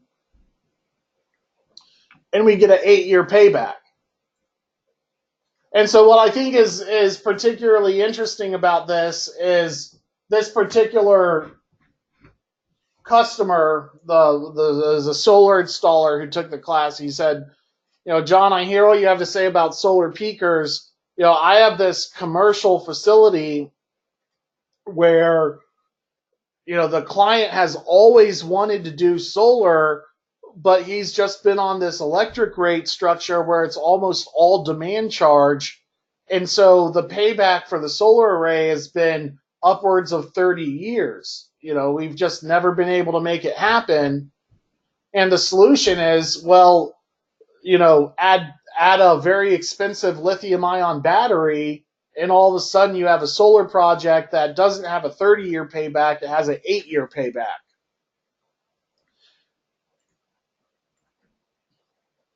And we were actually able to fine-tune that model a little bit further and get him down to a 4-year payback. And that was that kind of extreme example where he had this very spiky load. So particularly if you have a industrial process that only uses load that you can't necessarily load level, like let's say you run a agricultural facility and you feed all your cows in the morning and then let them out into the pasture, you may not be able to load level your grain mills that drop the grain down to feed the cows. That has to occur between 4 a.m. and 5 a.m. Not much you can do there as far as load leveling goes. If you have a particularly spiky load, that's where the great economics are. I think this was Hurricane Florence from this year. Can't quite remember the name of it, but it kind of scraped up through Georgia, and most of the state had power outages. I think in Hurricane Katrina, it was like 96% of Mississippi lost power. Some of the regions lost power for weeks, but even a few hours of power loss can make certain businesses nervous. If you have refrigerated food, I guess I'm using a lot of Mississippi examples. I'll let you think of your own for your region, but like catfish farms, you don't want your livestock to die.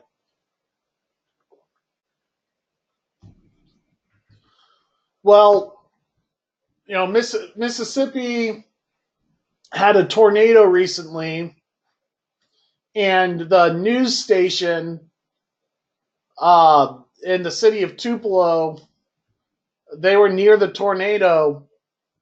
Well, the tornado took out their gas generator. So they were casting the news based on what battery power they had with off their laptops. Kind of like I'm casting this webinar, they were doing the news off their laptop. So, one advantage of doing a commercial solar battery as opposed to a non-solar battery is that you do get a little bit of on-site power generation. And as far as disaster preparation, which is always hard to quantify in terms of dollars and cents, it's like the client has to have gone through a disaster and lost X amount of money before they're willing to say that's how much a power outage actually will cost us. Maybe the facility managers can be a little bit more progressive and throw a couple of bones into the economic calculation before that happens. But what I love about my off-grid customers is whenever a major storm rolls through the area, I don't have to worry about them losing their electricity because they're generating their own electricity right on site. If the building gets hit by a tornado, there's only so much you can do. But if the tornado goes around the building and it takes out the grid, knocks over power lines, solar gets attacked for being unreliable, and that's not really the right term for it because, our electric grid is less reliable than having a well-sized solar array and battery for an off-grid home. There's no power trees that can fall over power lines to take out the power supply for an off-grid building. And so, maybe the economics aren't there to take a whole commercial facility off grid, but at least having a little bit of battery power and a little bit of solar power there can protect some critical loads, and that can offer some additional benefit.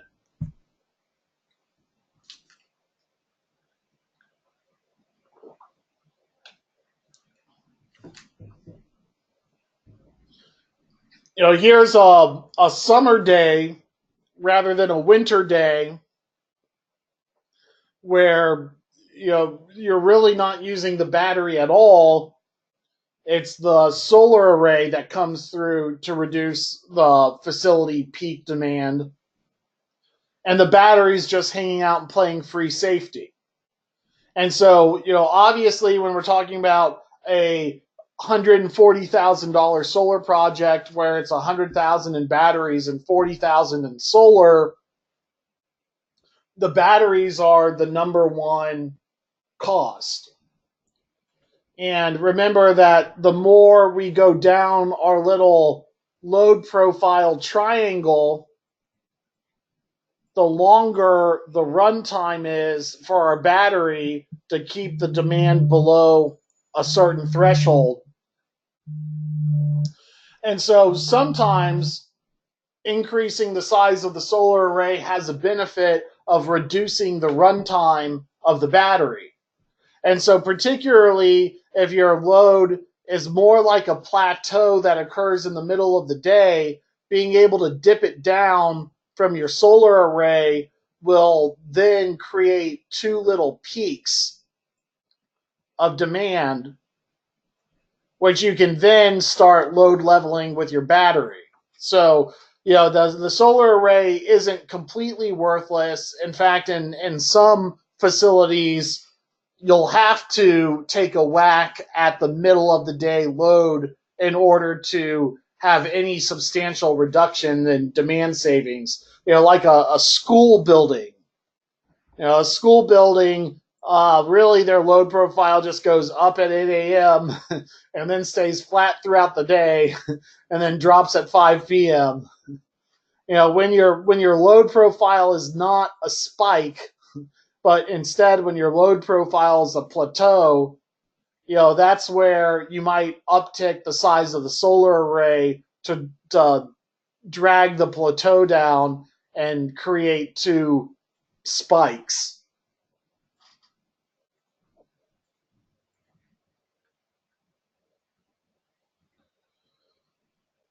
So again, we're just kind of getting started. We haven't really gotten into technical specifications yet, but this is a picture of kind of old school commercial solar design. On this particular project, the client got a big incentive. It wasn't an upfront incentive, but the utility was buying the electricity at over twice the retail price of electricity. And so it was a no-brainer. Let's cover the whole roof with solar because we're getting such a giant subsidy. This was kind of interesting because, for one, we got a tree line here. And so this section of the array in the wintertime catches some shadows. This portion of the building, the roof was not strong enough for the solar array. And so what we did is added support columns to hold up the fire alarm system, and we took the fire alarm system off of the weight of the roof truss, and that gave us the weight that we then could go and add the solar array for. Now, we did this array a number of years ago, and we weren't very respectful of things that have made their way into building code, like not blocking off certain air conditioning units so that they're all accessible. And so, again, that big upfront subsidy money can kind of put blinders and put you into decision-making that you wouldn't make if you didn't have those subsidies. Whereas a commercial solar peaker might just look like a smaller solar array sitting on top of the best part of the roof, and then the battery, being the majority of the cost somewhere down below.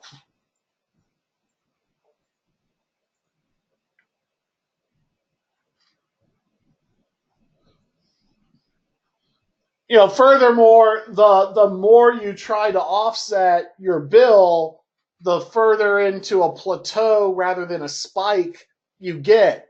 And so commercial solar peaker is not particularly ideal for covering 100% of your electric bill. It's more like trying to achieve a multiplier where you really only want to offset 10 or 20% of your bill, but you can achieve savings that are substantially greater than what you're offsetting. And so, that's turns other assumptions on their heads. Like the power company is really concerned about customers who are offsetting 100% of their bill. Maybe they should be a little bit more concerned about customers who implement these business models to dramatically reduce the demand charge on their bill.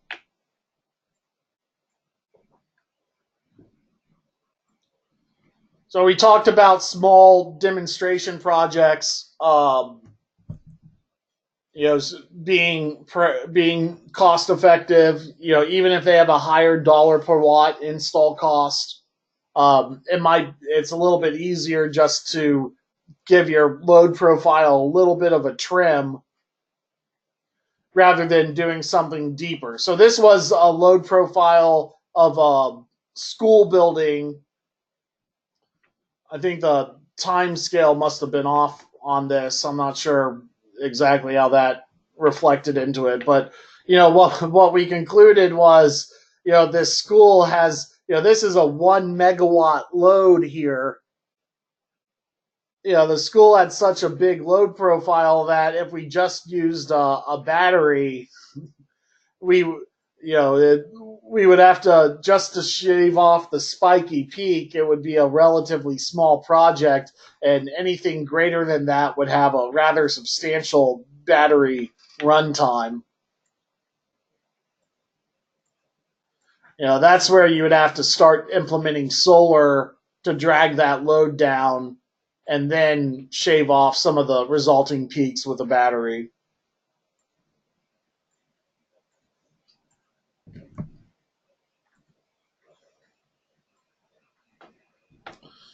And so to kind of recap our solar peaker design philosophy is you want to do a project that's small enough to be cost effective.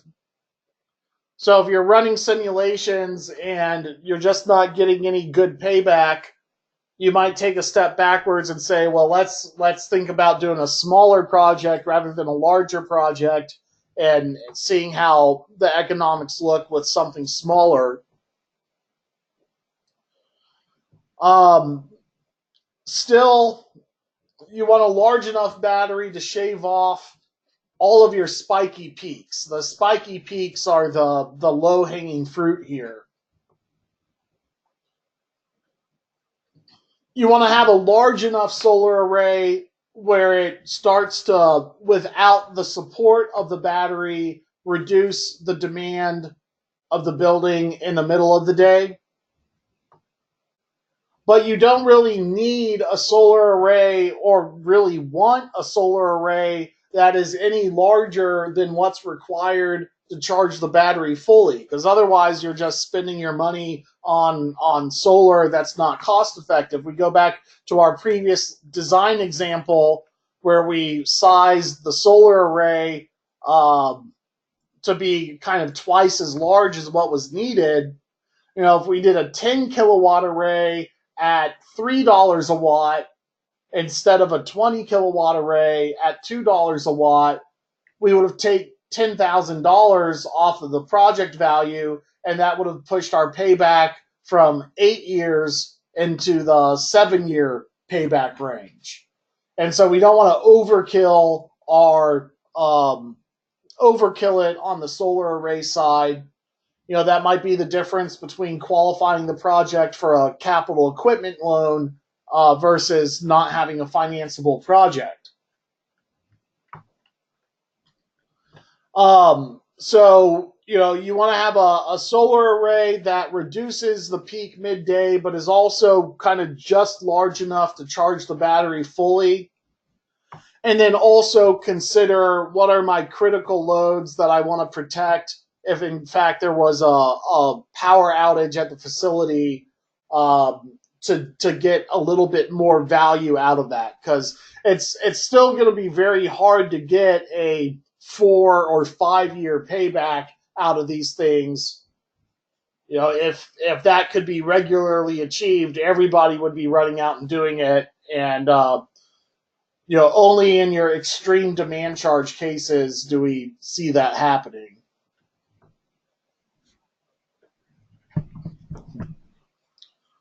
So that begs the question, how do we identify where the extreme demand charge cases are so we can go out and target them and do solar batteries in a profitable manner? It's a good question to ask.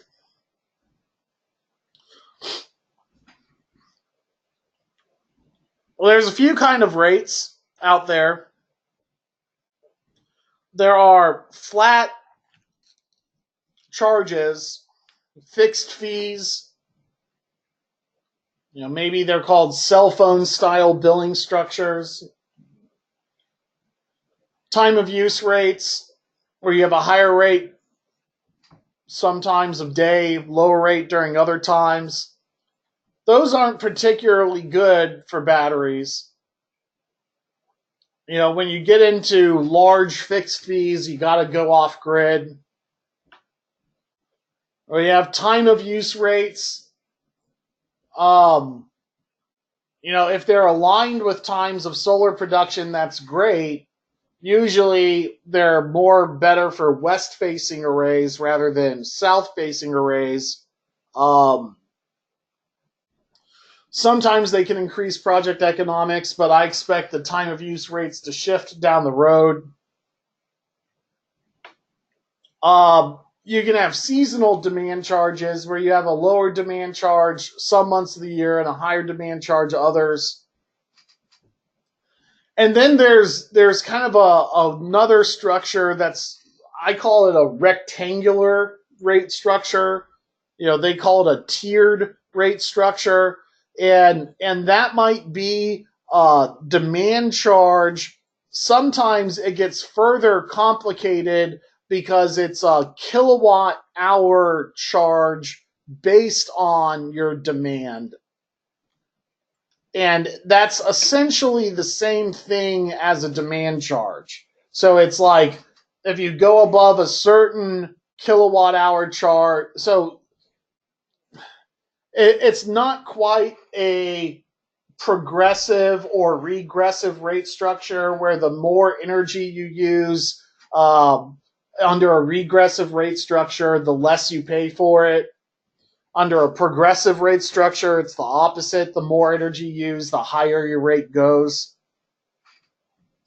A tiered rate structure is more closely tied to your kilowatt usage. So here we see our kilowatt charges increasing as our demand charges go, as our building demand goes up. Sometimes you see this as for your first 50 kilowatts, you have a higher, you have a certain electric rate. And then for your next 100 kilowatts on top of that, you have another electric rate. And sometimes it can be like you have a 2-cent rate for your first kilowatt. And then for your next 100, you get a 7-cent rate. So these can be progressive or regressive. So sometimes and you really have to go, I probably should pull up an example here, but sometimes by just reducing your demand charge by a little bit, it'll take your higher progressive kilowatt hour rate and push it into a lower tier. And perhaps the best way to visualize all of this is that your utility really wants to see you having a long, flat rectangle as your power draw. And what they don't want you to see is a high, spiky rectangle. And so regardless of how they chop up your exact demand rate structure, if you start to get into very complicated billing structures for demand, by and large, those billing structures are trying to incentivize you to be a long, flat rectangle rather than a tall, skinny rectangle.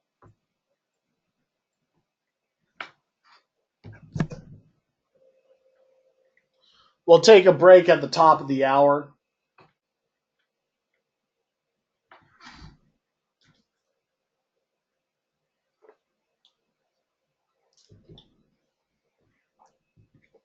So I have found that it's pretty easy to get a good project economics where demand charges are above $15 a kilowatt. And so if you're interested in where commercial solar peakers might play into your local market, just recently, as in the last couple of years, have demand charges been surveyed throughout the country. So the government has an entity called the Energy Information Agency, and National Renewable Energy Labs is kind of an offshoot of that. The Energy Information Agency tracks the price of electricity for a wide variety of market applications within each state. And so you can go to the Energy Information Agency and figure out what the cost of electricity is in each state for industrial and commercial and residential. And, you can even use data in the Energy Information Agency's website to figure out what energy estimates are for certain buildings based on what year, how many stories, the square footage, what their usage is. But tracking the cost of electricity doesn't really tell you demand information. It doesn't really tell. They were just doing electricity sales divided by consumption, and that gives you a average kilowatt hour rate. That didn't tell you the brass tacks of where are demand charges high and where are they low. So just recently, National Renewable Energy Labs has released a report. And so if you just Google NREL, NREL,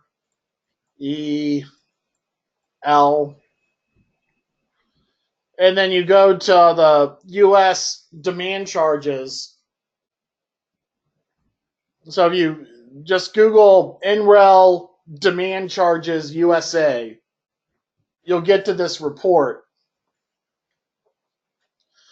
And so what's interesting is high demand charges can be found throughout the U.S. The solar industry is kind of a coastal industry, and it's really driven by high electricity pricing more than anything else. So you get high electricity pricing on the East and West Coast, and you don't really get high electricity pricing in the middle of the United States. And so you could be sitting here in, let's just go with Iowa, and you might be thinking, oh no, I want to do solar, but we don't have good solar policy in Iowa. I don't think that's true. I think Iowa now has net metering. You could be sitting in Mississippi and bemoaning your abysmal solar policy. You could be sitting in, Nebraska, thinking, oh, I have dirt cheap electricity, so solar doesn't make sense. Well, what happens in areas where you have dirt cheap electricity is you can still have dirt cheap electricity and sky high demand charges. Particularly in rural areas, you don't have a lot of population growth. You don't have a lot of need for infrastructure upgrades. So you don't have a lot of progressive electricity programs that uptick the price of electricity. You don't have a lot of environmental regulations. You don't have a lot of things that increase the price of electricity for better or worse. You have cheap electricity. But that doesn't mean that, in rural areas, it still costs a lot of money to pipe that electricity all the way out to point of use. Oftentimes you put an industrial facility in the middle of a rural area and you have to do on-site generators in order to run your industrial processes at peak load because the grid can't supply the demand that you need. Google wants to build a big server farm in the middle of Tennessee. They got to figure out how they're going to upgrade the grid to be sufficient to supply power to that server farm. And so even if you're not in a high-priced electricity market, you may find that when you get into your industrial electric rates, you have dirt cheap energy charges, 2 cents a kilowatt hour energy, but you have New York City demand charges, $20 a kilowatt demand charges. And so this is actually kind of interesting because what it says is maybe the only way to do solar in North Dakota, the only way to do solar in Idaho is to go and target these high demand charge regions with a commercial solar battery.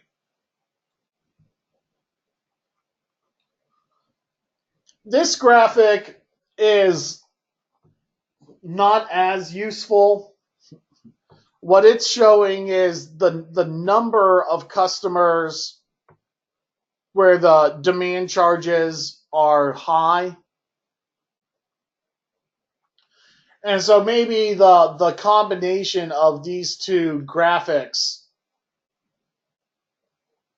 is kind of where your best markets are. So like right here in Southern Illinois, it's a great market. Right here in Nebraska is a great market for your commercial solar batteries. Georgia is a great market for commercial solar batteries. There's a pocket in Mississippi that's a little bit better for commercial solar batteries. West Virginia looking pretty good for commercial solar batteries.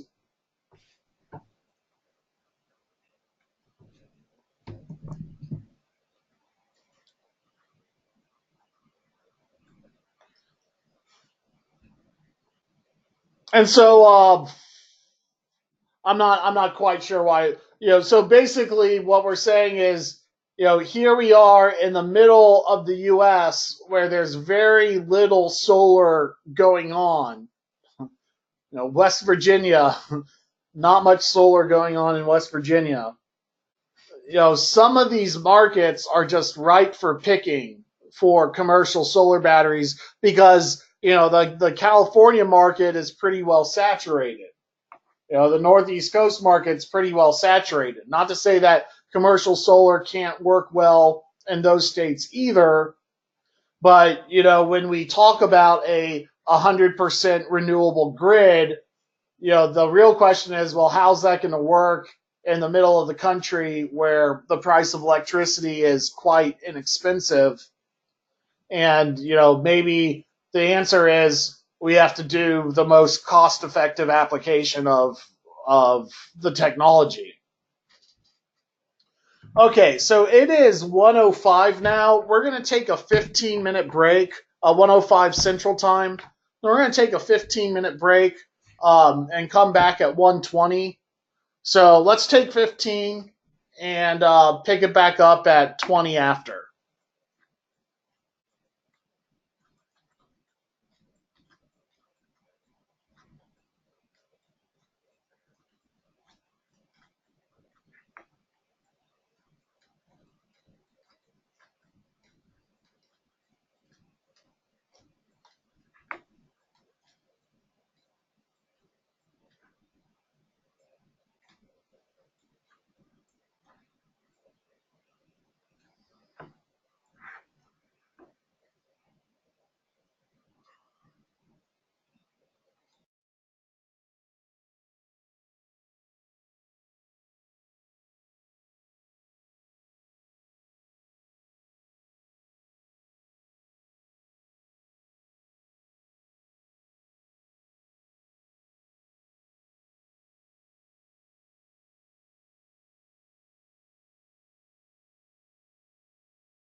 We'll pick back up in about a minute or so.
Okay. Welcome back.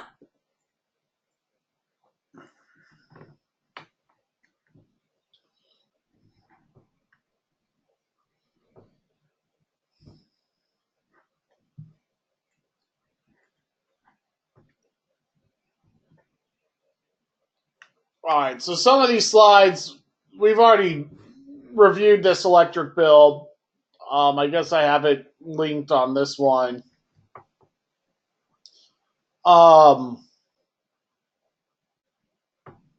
Sometimes you have to go hunting for the complete electric bill.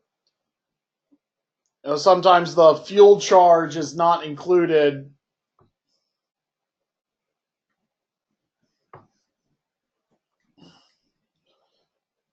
Getting back into actually producing a model.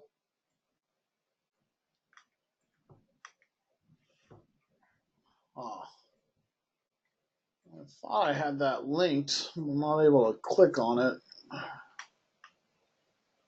Maybe I got rid of it. But we're going to be doing more modeling tomorrow. So we'll just use this as an example. This is what 15-minute interval data looks like when you export it into a spreadsheet and graph it. So this is kind of interesting. This is for the Colorado dentist office, where we see higher demand in wintertime, and then lower demand in the summertime, which I suppose you could imagine that would be typical for mountaintops in Colorado. Although we do see some kind of errant demand spikes. And remember, this is 15-minute interval data, and this is what the demand charge is based on. So when you see an errant spike like this, I think we got it zoomed in on the next slide. This charge right here is literally what the demand charge for that month was based on. And so that's why it's good not to be kind of asleep at the wheel when analyzing your facility's demand charges, because you might find that you have a demand charge pattern where 90% of the time you're at a demand of less than 25 kilowatts, and yet you're getting stuck with a 100 kilowatt demand charge because of some one piece of heavy machinery that's a high load piece of equipment. And so you might surprise yourself by giving and you don't need solar design software just to do it this simply. You can just take the interval data. It's broken out by every 15-minute period for the entire year, and then you can just graph it.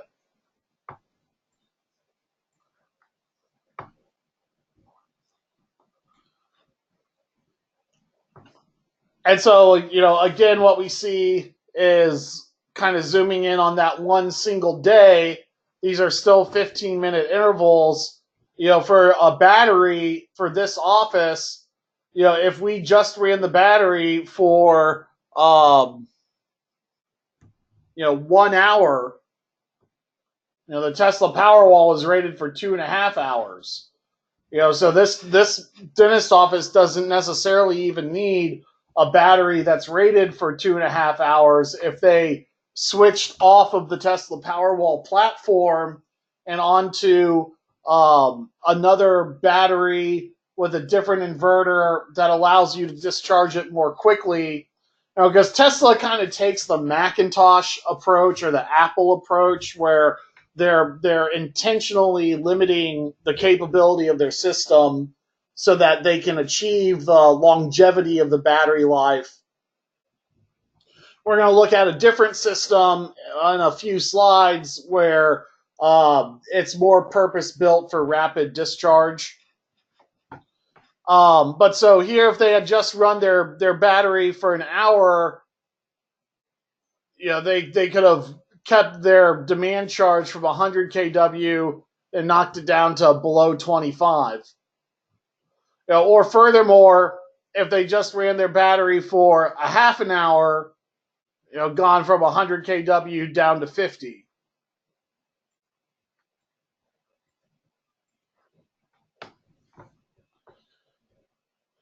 And then here's a very peculiar day in August, where they just blew it out of the water for 15 minutes. And, I don't know if that was their air conditioner clicked on at the same time everyone was coming in and turning on all their machines, and maybe they had the door open. I don't really know, but, that it didn't matter. Their demand charge was substantially higher than what their regular normal demand would be, substantially out of norm.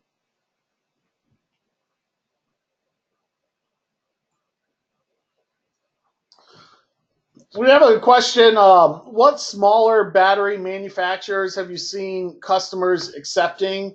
There's a few out there.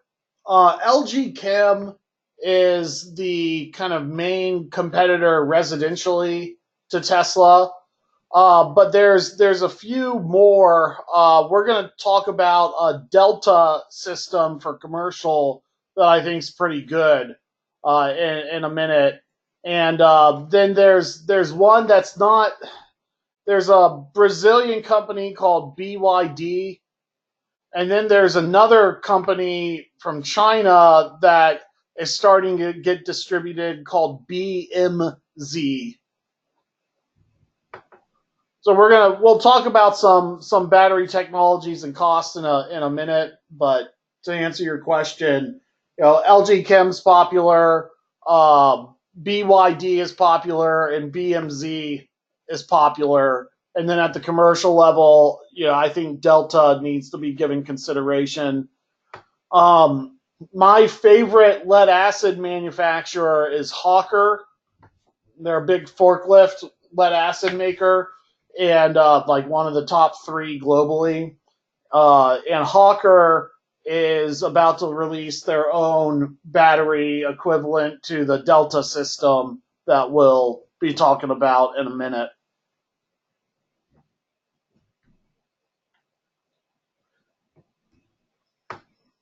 So this is what the dental office normally looks like, with the demand that's below 25 kilowatts, but he's still being billed 80 kilowatt demand charge because of this one terrible interval.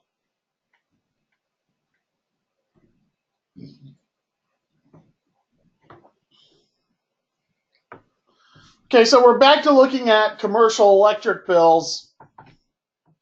Not all commercial customers are on demand charges. It depends on your region.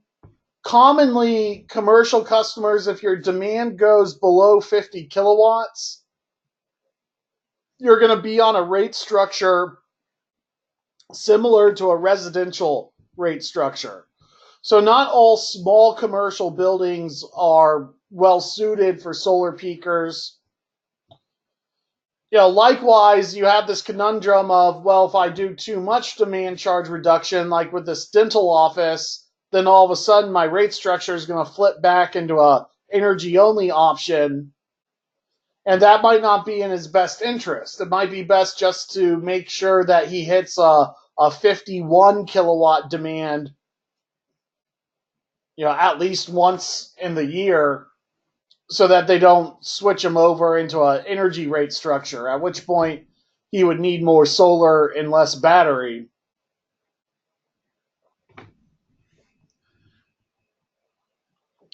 We'll get more into this tomorrow when we actually do some modeling in Google Sheets as well as commercial design software.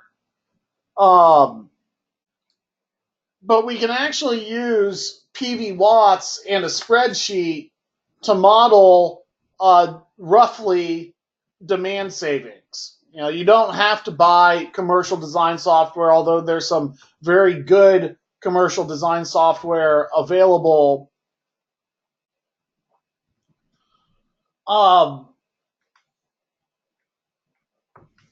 Basically, we have this interval data,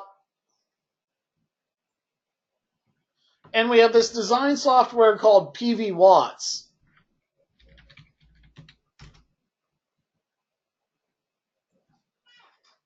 I'll go ahead and put that into the chat.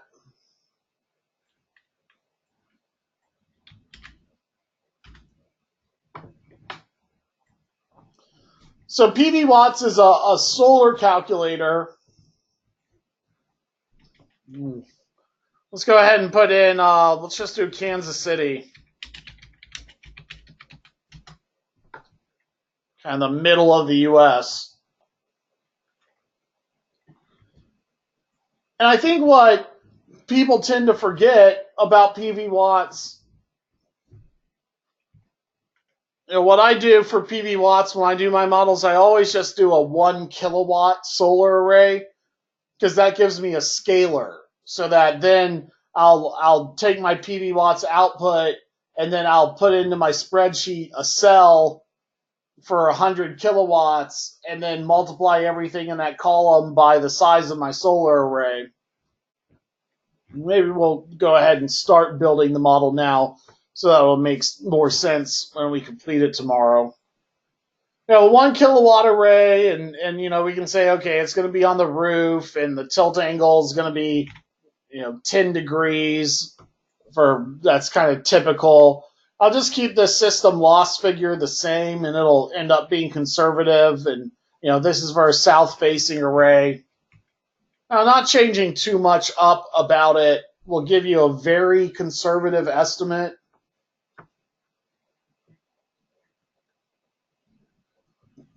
And so a lot of people just get to this point in PV Watts and say, okay, well, my solar array is going to produce 1 kilowatt of solar will produce 1,341 kilowatt hours a year. And what they forget to do is they forget to scroll down where you can download the results. And if you download them hourly,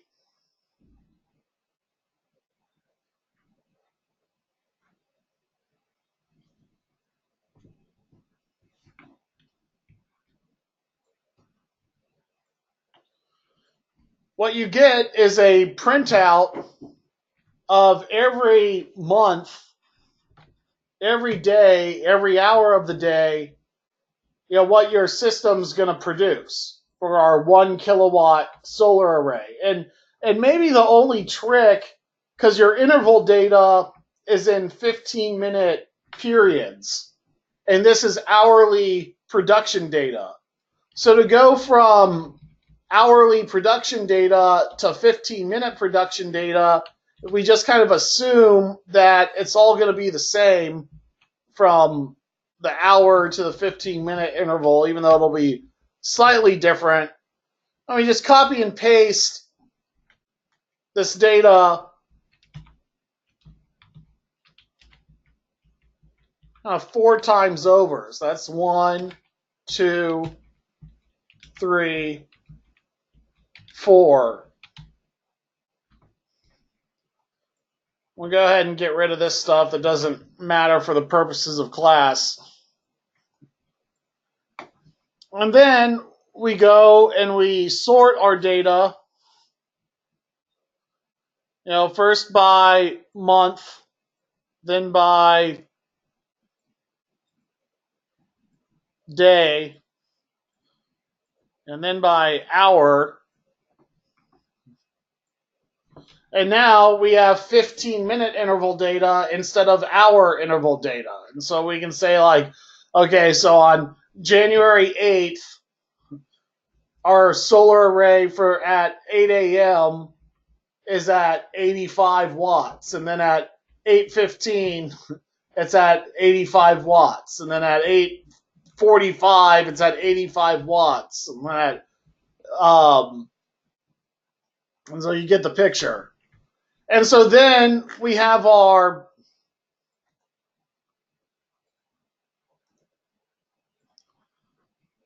this is our AC output in watts. And so what I'll do is I'll add another one, AC output in kilowatts. And then I'll have my array size. And basically, whatever that is, divide by 1,000 times whatever's in this cell.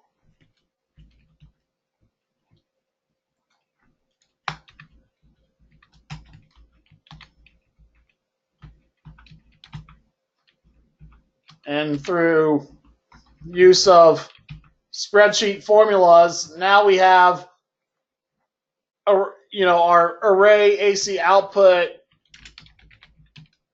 for every 15-minute period of the year. And so at that point, if we have our building interval data,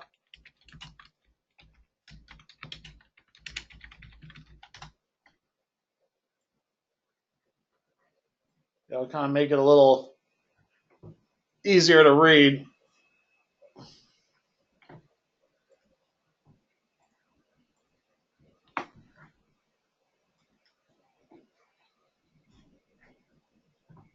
And maybe massage it a little bit more.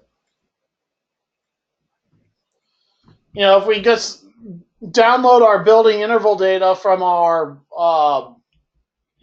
user from our building account, we can say our building load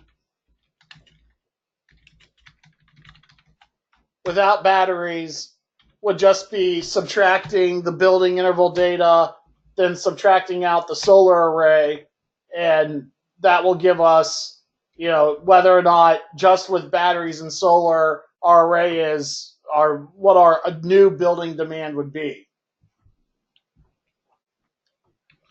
So we're going to kind of be working through this process and get to kind of a complete build your own spreadsheet model by the end of class tomorrow.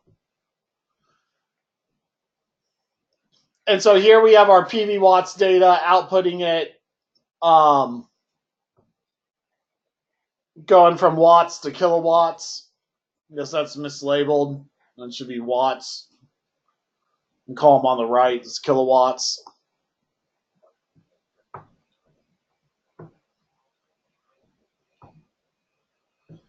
So then here's a graph of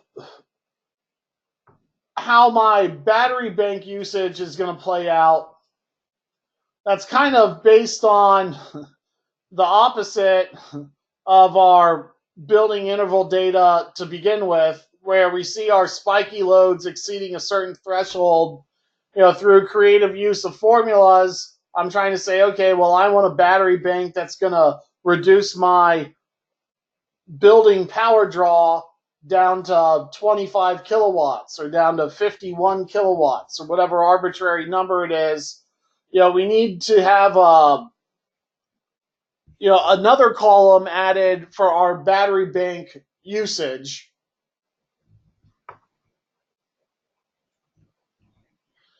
And then where I've gotten my kind of personal spreadsheet model to the point where I have the max separate columns searching for the building's maximum interval load for each month, and then searching for the new load. And this is actually kind of a new load target. And so I'm going down to 51 kilowatts for each month. Haven't shown you how to do that yet, how to model it. And then kind of, in some months I'm going a little crazy and just completely, like in October, the solar array's there and I have this big battery. And so I can, essentially eliminate the draw from the grid during that month.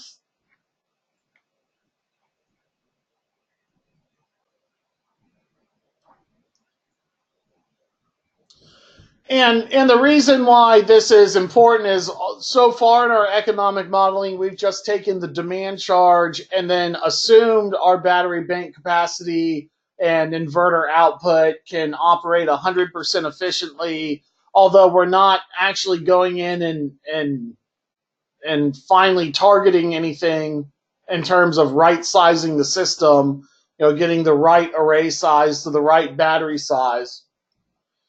And so after kind of massaging the data to hone in on an optimal system, we say, okay, well, actually, we don't need a 20 kilowatt solar array. A 14 kilowatt solar array will do just fine. And we come in and we'll show you how to model this tomorrow and say, okay, well, I ended up needing, we originally modeled a 10 Tesla Powerwall 2s. And they're 13.5 kilowatt hours each. So we initially started out with our $140,000 project being 135 kilowatt hours of storage capacity by looking at the exact interval data and modeling it in Excel and massaging the data. All of stuff we haven't shown you how to do yet. That's going to be more of a tomorrow thing. We were able to hone in to say, okay, well, we can achieve these figures using a 90 kilowatt hour battery bank.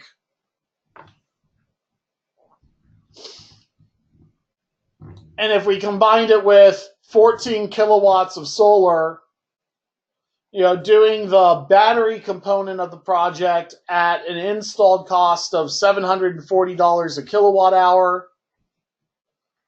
doing the solar array at $2 a watt, our project would be $91,000, subtract out the 30% tax credit, get a more exact number of our demand savings plus our energy savings. There's not much energy savings. This is mostly demand charges. And we went from just kind of a spitball payback of 8 years to something more accurate with a more aggressive battery and inverter configuration. Maybe something that's discharged in 1 hour rather than 2 hours. And got it down to a 4.5 year payback.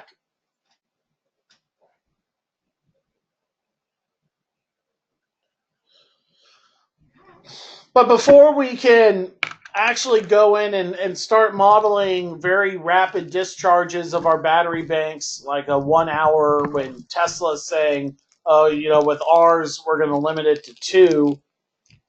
Well, it's like, well, how do you select a battery that you can discharge in an hour instead of 2 hours? Because obviously Tesla, they're holding back for a reason. They don't want to leave money on the table.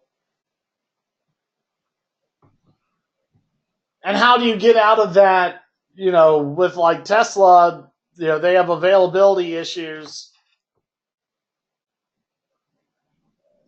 Kind of depends on who you buy from with Tesla. If you got in early as a Tesla installer, they generally will supply those contractors first. So it is kind of a more closed supply chain. And there's other battery inverters on the market. So it's like, well, what if I just buy a bunch of lithium ion from China and put it in my own battery inverter? What are the costs going to be? What we need to do is start talking about some system components in a little bit greater detail. So let's see. I believe this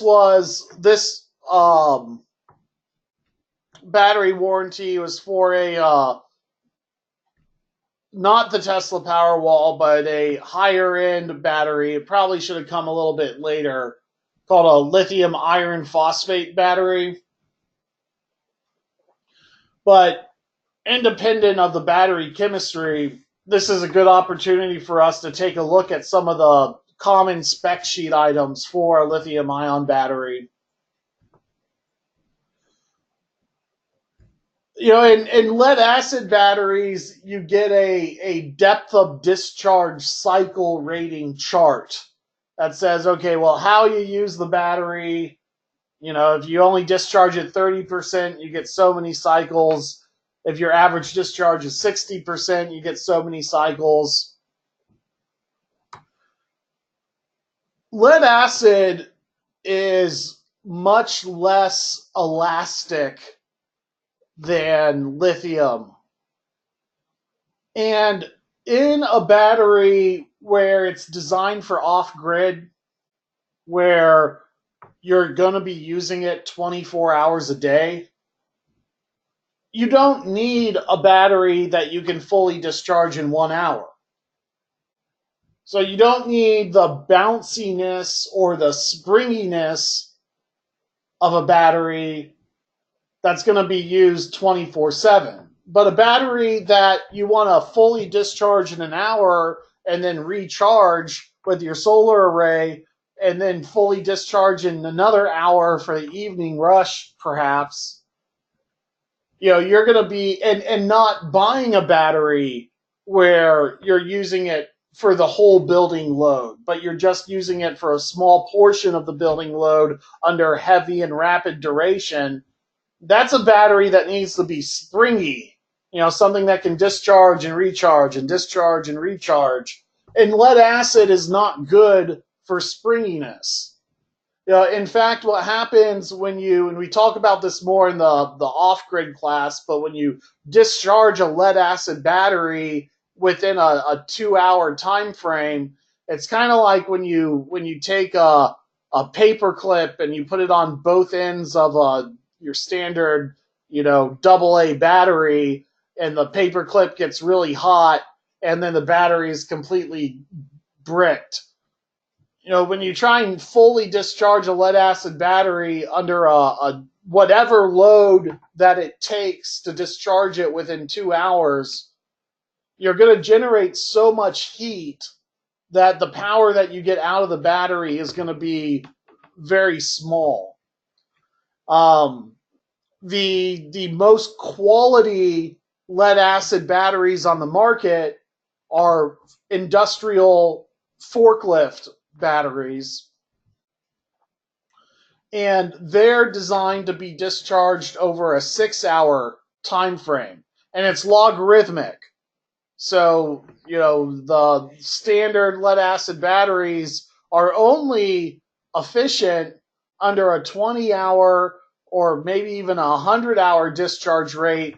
The closer you get to discharging them within 10 hours or 6 hours or 2 hours, you start losing any usable capacity of the battery. Whereas lithium ion or a more springy battery, you can get closer to that 2-hour discharge rating without losing a tremendous amount of efficiency. But in other ways, lithium-ion batteries are really just a higher quality version of lead acid. So, you know, the Tesla Powerwall, you pull up the specs and it says it's rated for a 100% depth of discharge. when I pull up my lead acid specs, it says our warranty is for an 80% depth of discharge. Well, they actually take a reserve capacity left over in the Tesla Powerwall that they don't tell you about, because if you fully discharge a lithium-ion battery, it's not going to charge back up again. They keep a little bit reserve that they don't list and they don't tell you about, so that they can tell you it's 100% depth of discharge. But if you have a truly 100% discharged lithium-ion battery, it's a bricked battery. And furthermore, the more lightly you use a lithium-ion battery, the longer its life is going to be. And so we're not going to come to this. I'll just use this blank space over here to draw it out.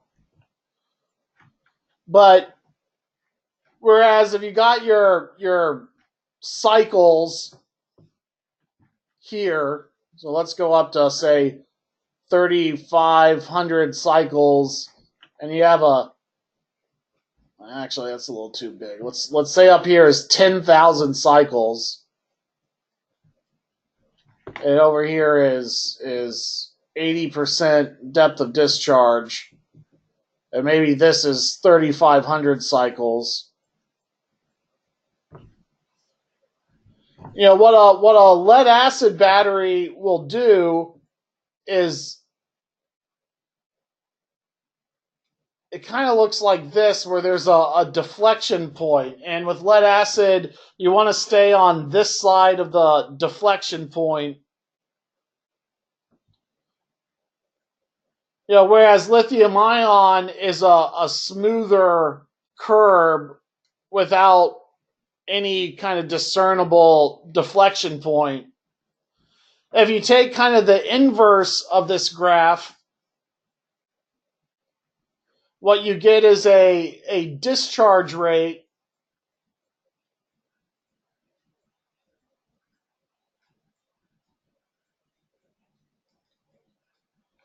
and here's capacity.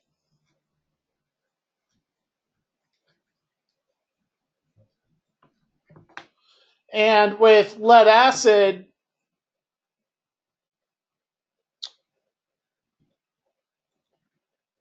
so this is kind of lead acid right here. With lead acid, let's say this is a 100-hour discharge rate, a 20-hour discharge rate, and then a 2-hour discharge rate. Lead acid, it goes through this kind of logarithmic decay curve where, here at 100, it's not generating much heat. It's being charged and discharged efficiently. At 20, it's not as good as 100, but still better. At C6, you start to lose more. And then by the time you get to C2, you've fallen over the cliff and you're generating more heat and less power, and the battery's not very usable. Whereas lithium ion, or when we say an elastic battery,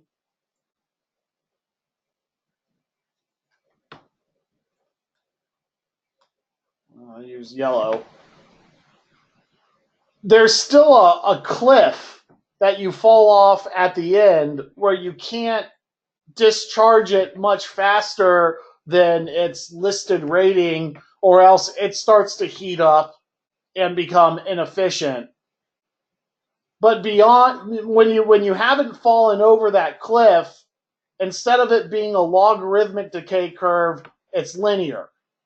So it's kind of the opposite of the cycle depth of discharge rate, the discharge rate versus remaining capacity. The lithium ion's more like a straight line, whereas the lead acid's more like a logarithmic decay curve.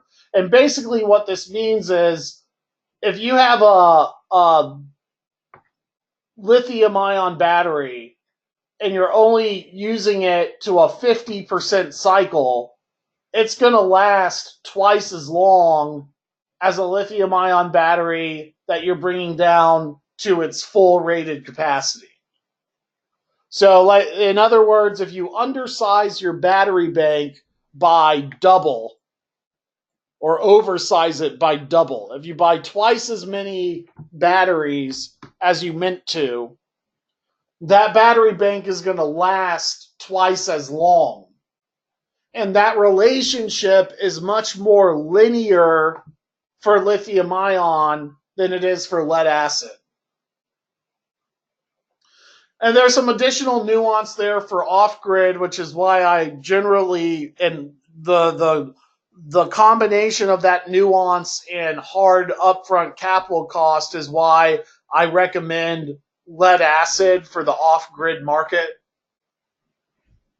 Not sealed lead acid, unsealed forklift style lead acid for off-grid. But for similar reasons, you need rapid discharge capability for commercial solar peakers, and so lead acid is not a good fit for commercial solar peakers. And in fact, maybe the Tesla Powerwall, being a battery that's discharged for no more than 2 hours, isn't the best fit either.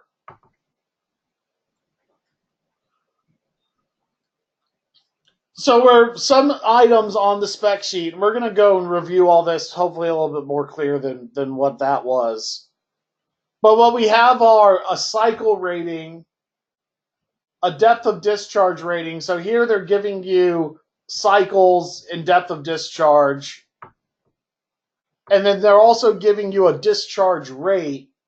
And what this says is C/2. So what that means is that I can fully discharge my battery within 2 hours. Whereas a 2C battery would be a battery that I could fully discharge within 30 minutes. So lead acid is often, forklift batteries are often rated at C/6. You open up their spec sheets and they'll often give you a C/20. That's discharged within 20 hours, discharged within 6 hours. C/2 is discharged within 2 hours. 2C would be discharged within 30 minutes. Operating temperatures. Lithium ion, generally speaking, you don't want to freeze it. Now it's solid state, so when it doesn't really, it's not really going to freeze.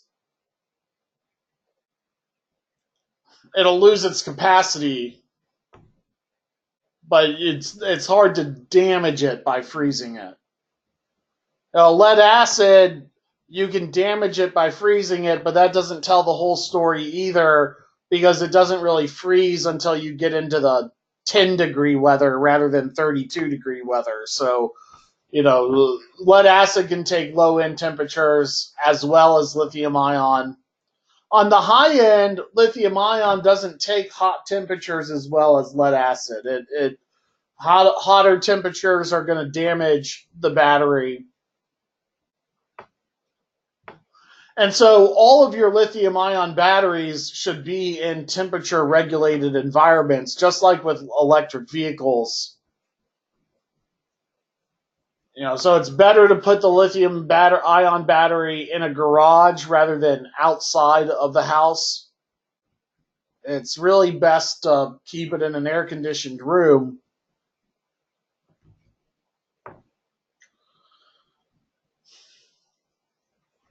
Some other battery spec sheet items that are a little bit hard to grasp are the fact that there's the nominal voltage for the batteries.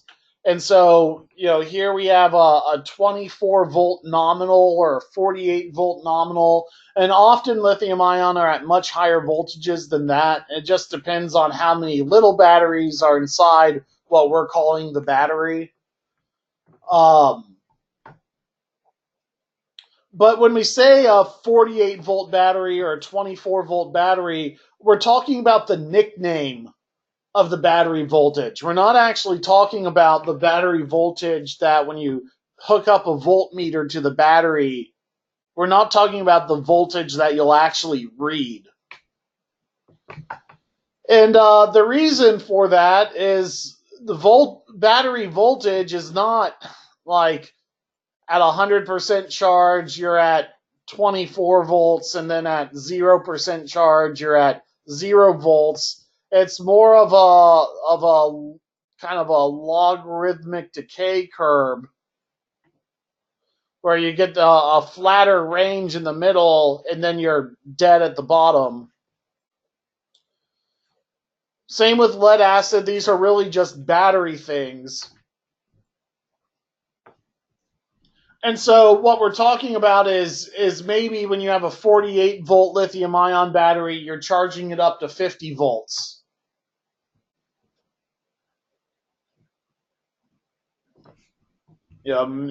Maybe even more than that.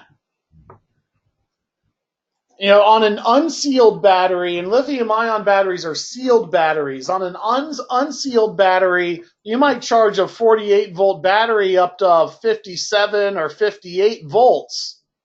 And the reason is that high voltage, you don't do it all the time, but that high voltage can bust some of the particulate that it's like barnacles, starts to plate the battery anode, and ultimately that's what will degrade the battery, is these barnacles that result from pushing electrons from the battery anode into the electrolyte. It leaves behind a chemical reaction that starts to cover up the anode. And eventually that anode gets fully covered and electrons can't flow through it anymore. And so on unsealed batteries, like in lead acid batteries, you will condition the battery and overcharge it sometimes to clean the anode. But you can't do that with sealed batteries. An unsealed lead acid, you hear about batteries that emit gas. That's an unsealed battery. And the vigor of that overcharging results in a lot of gas being released. Well, if you have a sealed battery and you overcharge it, it's still getting a lot of vigor. It just can't release any gas. And so overcharging a lithium ion battery can ruin it. And so when you compare the recharge settings for lithium ion compared to the recharge settings of lead acid, all the settings are going to be slightly lower. If you take a 48 volt lithium ion versus a 48 volt lead acid, the big difference is that the voltage recharge settings are going to be slightly lower on lithium ion than it is for lead acid at the same nominal or nickname voltage.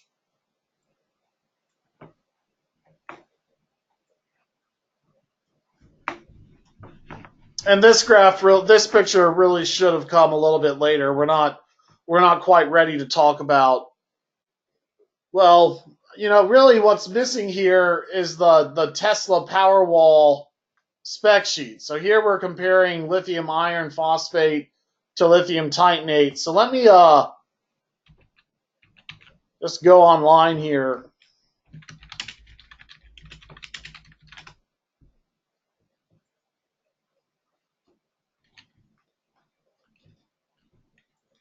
I'll put it into the chat.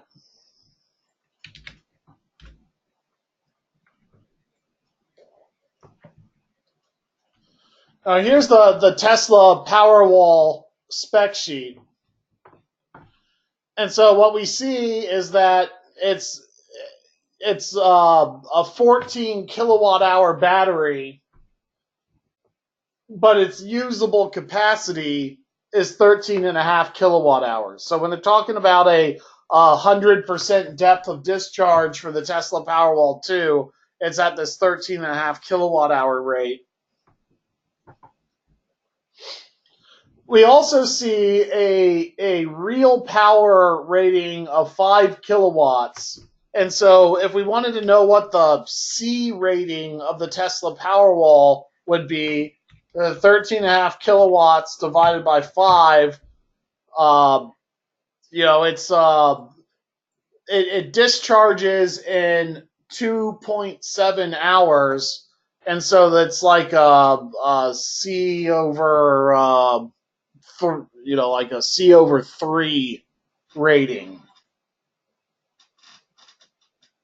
Well, then it has a 10-second discharge rating of 7 kilowatts. And so it actually gets up to C over 2 for 10 seconds. And then if you're using it continuously, greater than 10 seconds, if you're using it continuously, it discharges at a rate of C over 2. The battery management system will kick in and throttle back the battery so that it doesn't overheat. Heat causes the battery to degrade.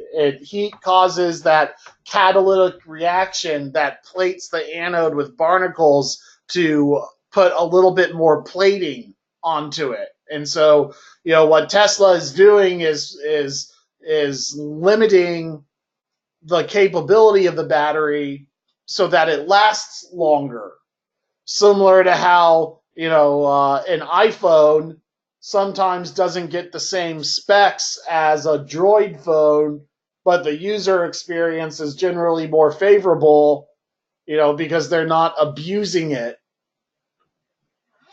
A better user experience. So Tesla's platform is more kind of, at least in this consumer package, is more intended towards like a residential market where they're not, they don't want to damage the battery by charging up the electric vehicle a little too quickly.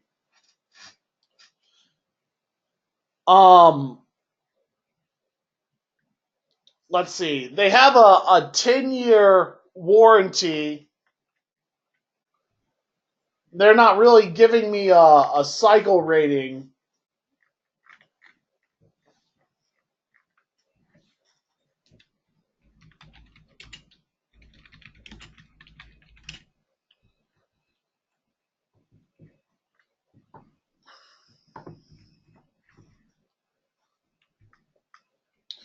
But if you pull open the actual kind of brass tacks and get into the warranty, what we see is that the 10-year warranty is basically, if it's for backup only, if you're discharging it and charging it and using it every single day, they're giving you 37,800 kilowatt hours or 37.8 megawatt hours of throughput. And if you say, okay, so how does that relate? You can say, okay, well, let me get my calculator back out. I kind of draw it back into the program. This is for a higher end lithium ion battery called lithium iron phosphate, and they're telling us at a depth of discharge of 80%, the rating is 10,000 cycles. So how does that compare to the Tesla Powerwall? How do we compare a lower end lithium ion technology to a higher end lithium ion technology based on the spec sheets? Okay, well, we got 37,800 kilowatt hours of warranted output, and we know it's a 5 kilowatt, we know it's a 13.5 kilowatt hour battery. So let's say it's a 13.5 kilowatt hour battery, and I wanted to compare it to this 80% depth of discharge rate. I'd say, okay, well, if I'm using 80% of the battery, I'm using 10.8 kilowatt hours. And so if I divide 37,800 by 10.8, what I get is 3,500. And so comparing this is the Tesla Powerwall, and what this battery is it's called Simply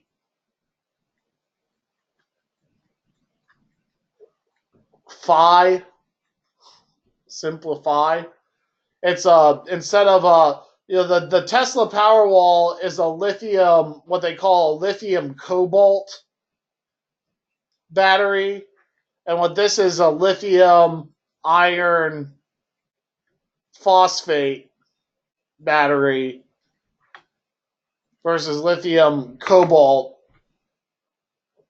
And the lithium iron phosphate battery at an 80% depth of discharge is rated for 10,000 cycles, or about 3 times more than what the Tesla lithium cobalt battery is rated for. And guess what? It costs more money too.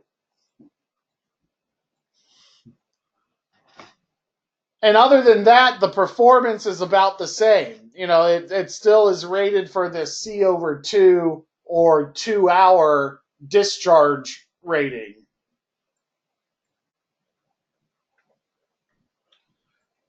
Here's kind of a emerging lithium-ion battery. I don't know of anyone offering this other than I get offers from Chinese battery manufacturers on LinkedIn.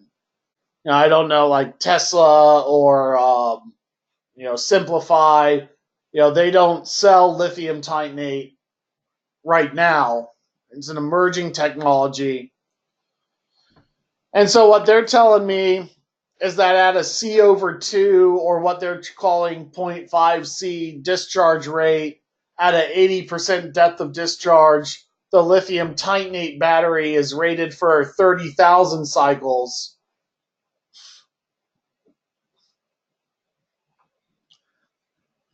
And guess what? It costs more than lithium iron phosphate. So, one trend we see in lithium ion batteries is that the longer the cycle rating is at equivalent specifications, the more expensive the battery is. That really shouldn't surprise anyone. You can buy a top shelf lithium ion battery for more money and it'll last longer, is the short version of what I'm saying. We haven't really gotten into pricing data yet, but we'll get there.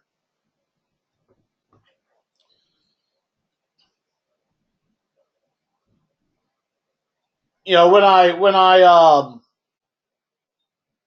made this slide, I wasn't quite sure how to compare some of them, because this is like at a 12 volt configuration. The nominal voltage is 18 volts, whereas lithium iron phosphate, really to compare apples to apples, we'd have to do 51.2 divided by 4. So what we're saying is the lithium titanate batteries are naturally, their cell is holding a higher voltage with more amp hours. And that it's, basically when I compare batteries, a good kind of benchmark I look at is within lithium ion or within lead acid. If you can break it down towards how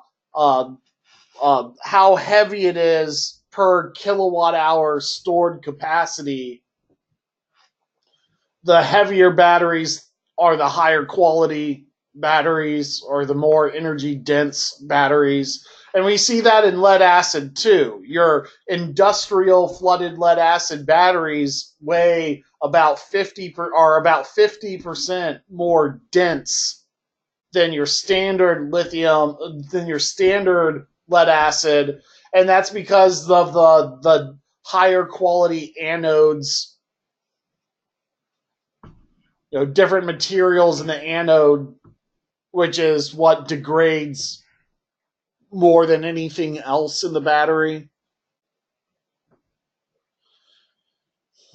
And so what the lithium titanate does is they make the anode and the cathode what they call more slippery, so that more electrons can get pushed through the battery without resulting in the barnacles that cover up the anode or plate the anode irreversibly with age.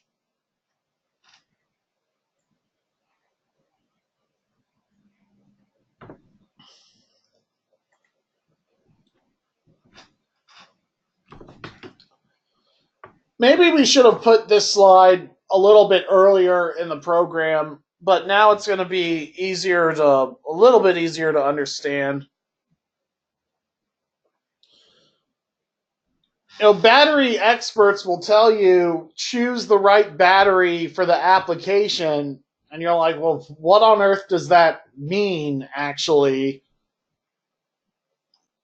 But different battery chemistries perform differently than other battery chemistries. And so lead acid is not very good once you get into discharge times that are measured in minutes rather than hours.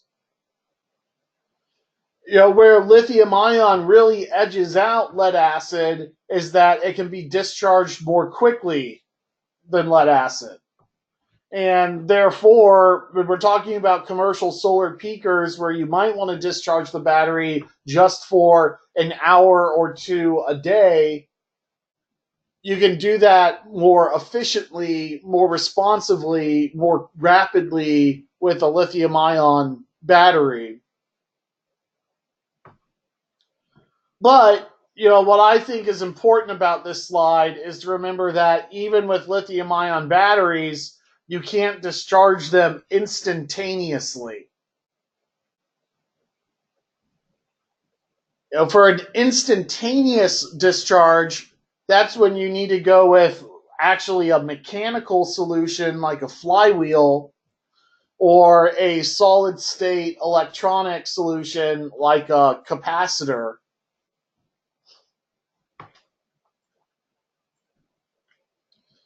There are actually supercapacitors that are on the market today.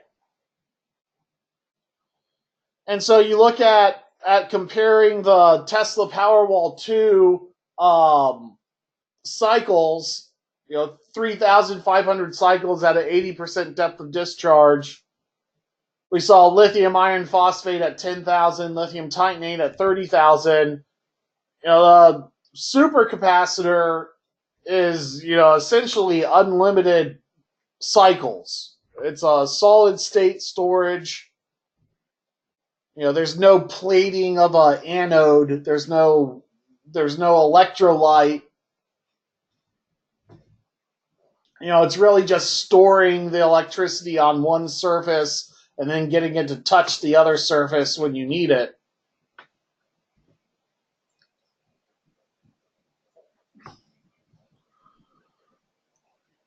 The Tesla Powerwall is a lower end lithium ion battery. We saw it at its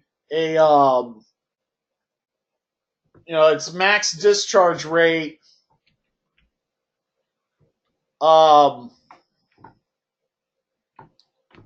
it says 1.4 C over 20 seconds. I don't know if that's, we saw on their website, they were giving it a 10-second discharge rate. So I don't know if I looked up a different lithium ion battery. Maybe that was didn't carry it over. If we go and we look at the lithium iron phosphate battery, we don't see its burst rating here. Let me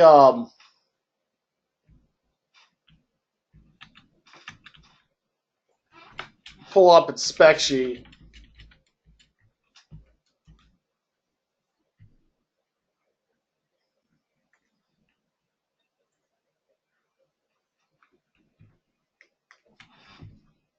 I'll put it in the chat box so you can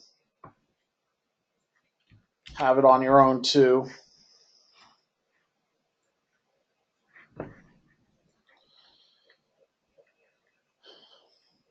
And so here we have a a rated kilowatt hour capacity of C over 2.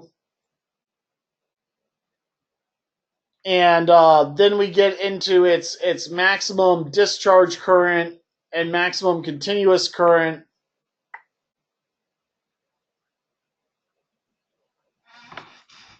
And so what we saw with the Tesla Powerwall is that its kind of 10-second discharge current said it could do 7.5 kW instead of 5 kW, and we kind of see a similar, that was at 10 seconds, not 10 minutes.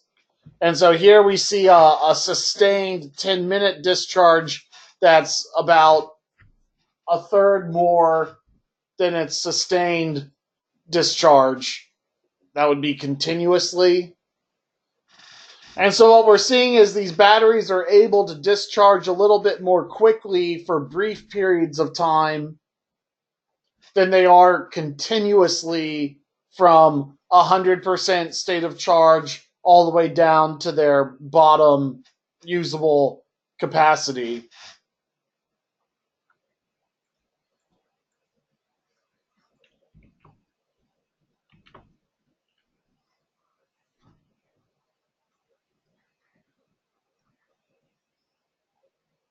So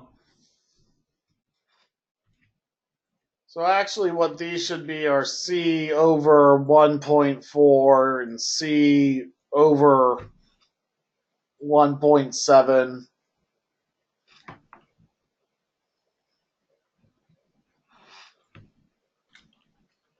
When you go back to that lithium titanate battery spec, you say, well, what's the C right here? It has a 0.5 C charge and discharge, or that's C over 2. Not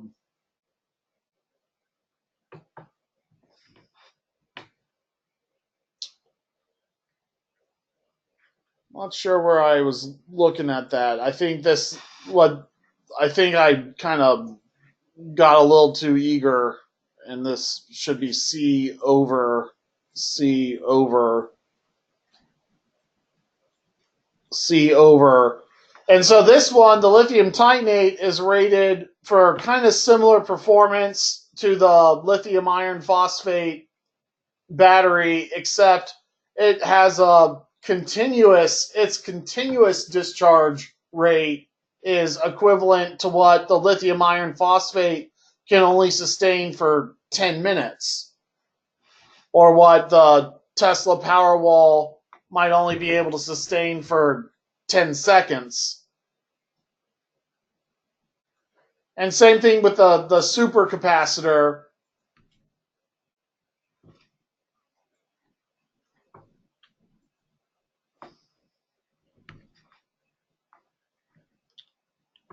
That's for later.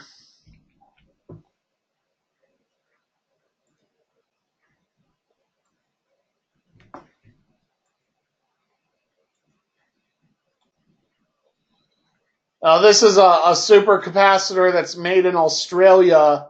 That they're shipping product, I guess, for early adopters. And so this is probably what confused me. They're actually showing a max rate of charge and discharge of not C over 1.7, but at an actual 1.7 C. And so what that means is it can be discharged not in 2 hours, but instead can be discharged in, let's see if I do this right.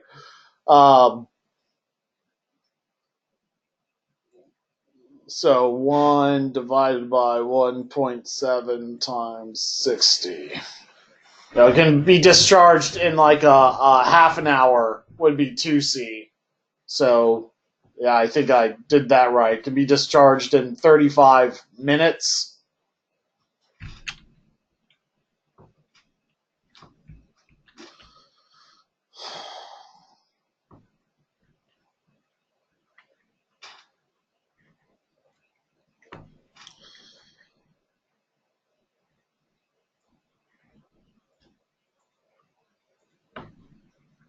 So it's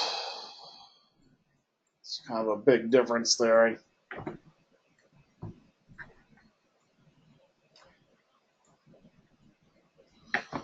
And what we can see as when we move from one battery technology to one that is rated for 3 times as many cycles is that, and then, this is rated for 3 times as many cycles as lithium iron phosphate, but it's getting more into the buyer beware territory because it's only made in China, which is, a lot of, I open up many assembled in America inverters and they have Chinese breakers in them. I'm not trying to knock China, but it's like, the Tesla Powerwall and Simply Phi, which is a distributor of lithium iron phosphate, they have a lot of installs in the field, and I haven't come across anyone who's installing lithium titanate batteries at this point.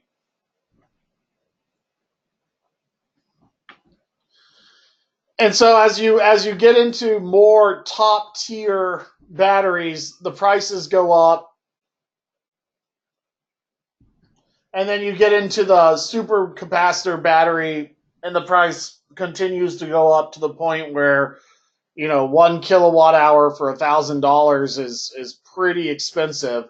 And that's just the cost of the battery itself. So by the time you get to the Tesla Powerwall, at an installed price of $10,000, or just the hardware of the Tesla Powerwall itself is something like 7,500 divided by 13 and a half kilowatt hours. You're looking at, maybe the cell costs $150, and then by the time they put it into the battery and the inverter, the package cost is over $500 a kilowatt hour. And I think that's where the lithium iron phosphate battery guys are saying, well, if most of the cost is not in the actual battery itself, but in the hardware, then why not just upgrade? And the answer is, well, your capital costs start to become too expensive. Tomorrow, we're going to look at a software called Energy Toolbase, which is a great battery economic modeling software. And I asked the founder which they see more of. Do they see more lithium ion or lithium iron phosphate being installed? And he said it's kind of split. It's both. Well, and what makes it hard to determine on which is quote unquote better or more cost effective is that most of these battery installs to date are occurring in California. And while they do have high demand charges and high electricity prices in California, they also provide substantial upfront subsidies for the battery technologies. And when that happens, when you're not paying for half of the project, you're more likely to go towards the top shelf than the bargain bin when everything's half off. So, it's saying, are people buying lithium iron phosphate because they feel that the value is worth the extra expenditure, or are people buying lithium iron phosphate because California heavily subsidizes the battery industry? I think that's yet to be determined.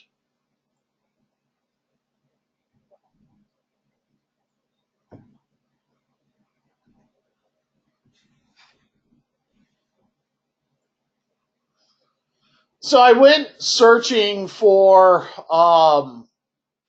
commercial solar batteries in the field to get some kind of better feeling for which battery technology was the most viable. And I actually came across a completely different battery technology that's not lithium ion or lithium iron phosphate or lithium titanate, was yet another one called lithium, nickel, magnesium, cobalt, or LINMC.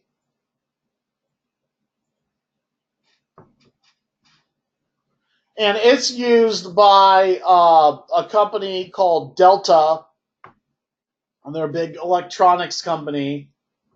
And so I want to kind of highlight how they approach commercial solar batteries, because they have a very unique battery right now. And then talking to my lead acid manufacturer, who's a big industrial lead acid manufacturer, they're trying to come out with the same technology. They have these units. This one's called a power conditioning system, which is basically the battery inverter. To distinguish between the battery cell itself and the unit of combined cells that steps the voltage up from like 2 volts to 48 volts, or the 2-volt cell going up to the 350-volt Tesla Powerwall. The term is a battery module. We actually get this in the solar industry. We have solar cells, and then we don't call them a solar panel. We call it the solar modules. So there's the battery cell, the battery module. And so they're advertising their battery system. You can either do more intelligent force feedback controls for charging and discharging the battery efficiently, or you do it like you do with residential inverters in demand management mode, where you just go by month of the year and say no more than 50 kilowatts, no more than 25 kilowatts, no more than 10 kilowatts, and kind of hard code the battery demand threshold levels, so that if your building exceeds that level, that's when the battery clicks on. So a lot of the residential stuff is hard coded. Don't exceed 80 amps. If you do, turn on the battery, which is kind of interesting. If you're on a 200 amp electric service and you want to add a whole bunch of stuff to your property, in the past, you would have to do a 400 amp electric service. Instead, you could have a Tesla Powerwall there just to click on to provide that extra kick of power. So even if it costs 25 cents a kilowatt hour, you can avoid upgrading to 400 amp service, and that might economically justify the battery. And so in Delta system, we see a series of battery modules that fit into a cabinet, and then a series of cabinets that fit into a shipping container.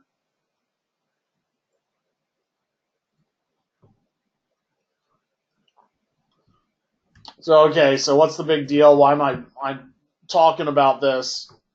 Well, here's the specifications for their cabinet, and it's a high voltage system. It says electric code says you can only have 600 volt circuits. That's actually not true. If you have your container sitting on the side of the building and it's not attached to the building, you can go high voltage inside the container. And more protections in National Electric Code are spelled out for systems above 600 volts. But actually, if you have a high voltage solar array, it's better to stay at high voltage for your battery and then go high voltage on your inverter, and then, gradually step down the voltage to your point of use. So if you're on a 480 volt commercial electric service, it makes sense to go from a 600 volt solar array to a 600 volt battery to a 600 volt inverter to a 480 volt electric service. That's the most efficient you can get. These off-grid systems that go from a 600-volt solar array down to a 48-volt battery bank, back up to a 240-volt AC electric service are inefficient because of the conversion losses going from high voltage to low and back up again. So trying to keep everything kind of at the same voltage is a strategy for increased efficiency.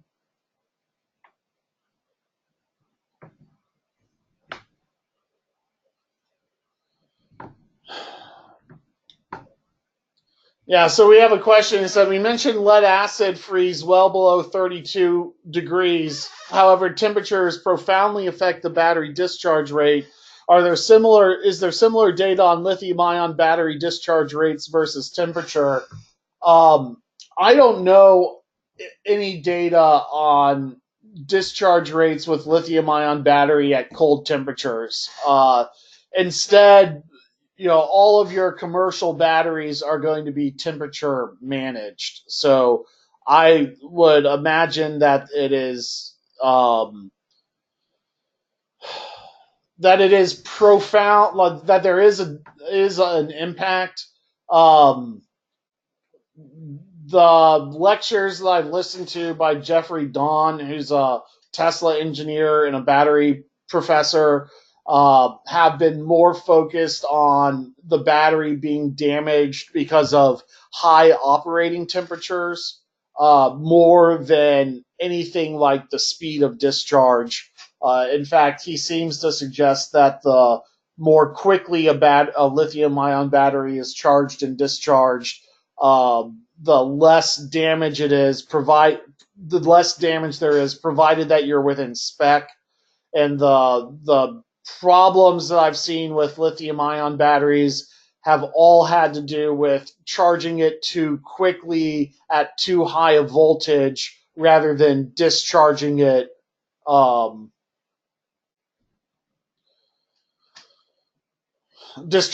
too rapidly. On the other hand, we do see these lower-end lithium-ion batteries being throttled at extremely high discharge rates. So how temperature plays into that, I don't know. How cold temperatures play into that.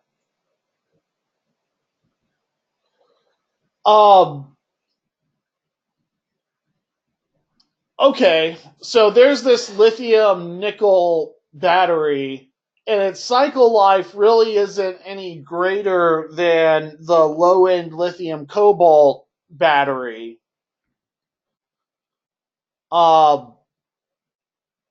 We saw lithium iron phosphate having a much higher cycle life, like 10,000 cycles. This lithium NMC battery technology does not have that higher cycle life,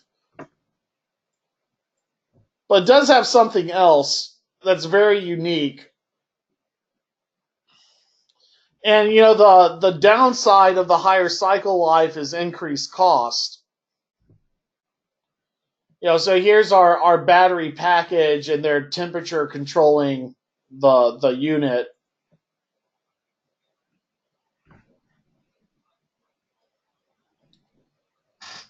Let's continue to skip ahead a little bit.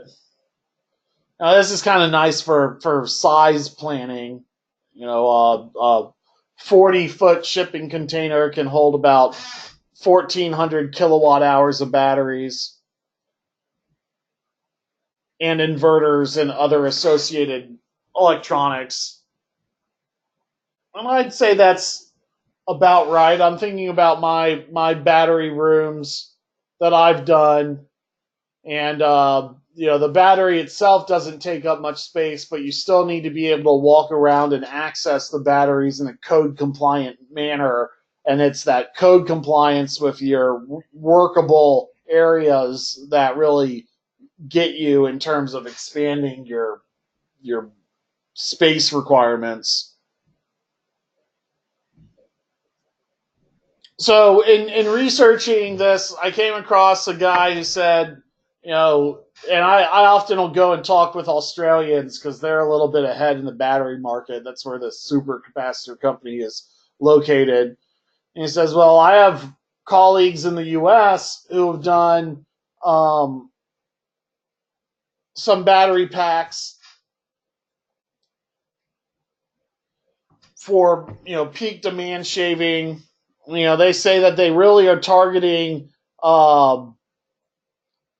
peak demand shaving, not just at 25 kilowatts, but larger than that, 50 to 100 kilowatts. They said is the larger client base. Well, why is that? Well, what we see is the maximum demand charges generally apply to clients who have over 100 kilowatts of demand. So, the large facilities generally have higher demand charges.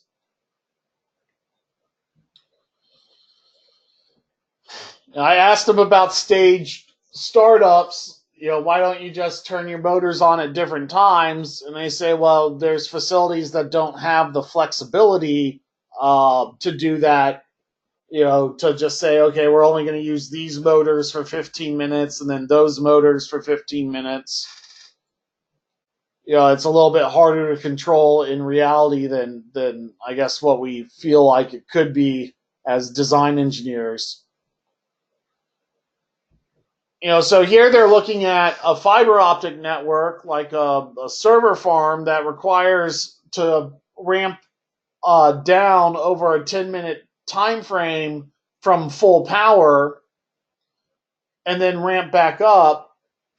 And so they're saying, well, we're using batteries not necessarily for demand management, but to kind of level, not shock the grid when our system needs to turn off or on again.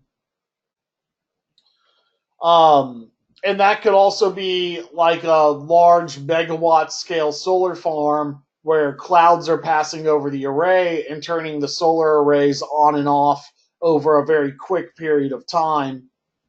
You might need a very quick battery. And that's where the nickel, the NMC, the nickel cobalt, I think it's magnesium battery comes into play.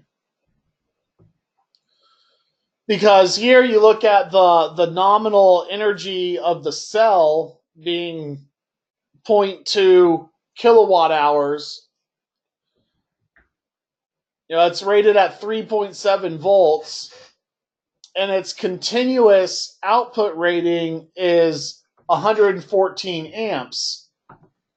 But instead of just being 30% greater for its 10-second discharge rating, its 10-second discharge rating is 285 amps.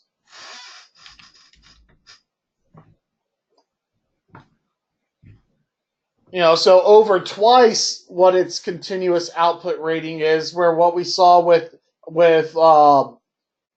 the Tesla Powerwall or the lithium iron phosphate batteries is that the surge capacity was only about 30% greater as its burst rating. And so what this means is let's say you had a very quick load and you say, okay, well, it's a 222 watt hour battery, and that's at 3.7 volts, and it's at 285 instantaneous amps. What this Delta lithium NMC battery's 10-second C rating is almost 5 C.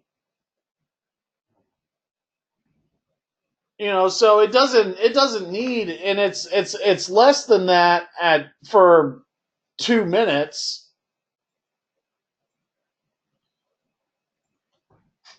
So it can surge for heavy kind of compressor loads. If we do 222 watt hours divided by 3.7 volts divided by 228 amps. It's 2 minute. 2 minute C rating is almost 4C. And that would be, if it could sustain that rating for more than 2 minutes, well, a 4C is a 15-minute discharge of the battery. If we do 220 watt hours divided by 3.7 volts divided by 114 amps, we get almost a 2C discharge rating, which means the lithium, nickel, cobalt, magnesium battery can be fully discharged in a half an hour. And a lot of building interval data is metered in either a 15-minute or a half an hour time frame. And so my opinion is that they're calling it NCM instead. It's sometimes called NMC as well.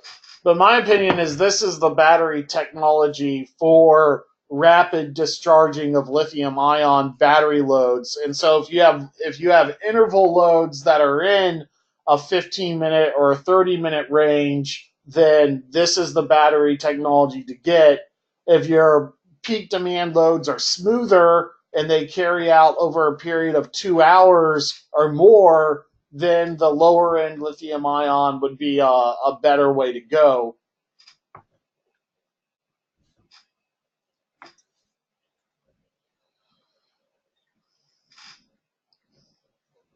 And so so these are kind of the two battery technologies, lithium iron phosphate and then the NMC batteries are looked at as the kind of the higher end lithium versus the lithium cobalt entry level.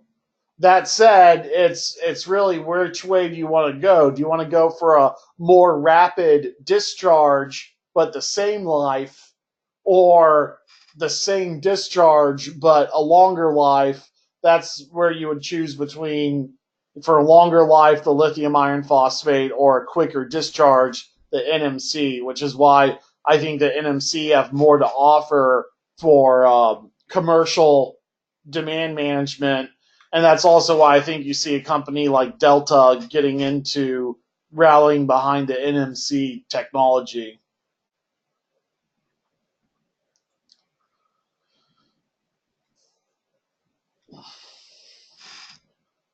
And so here's some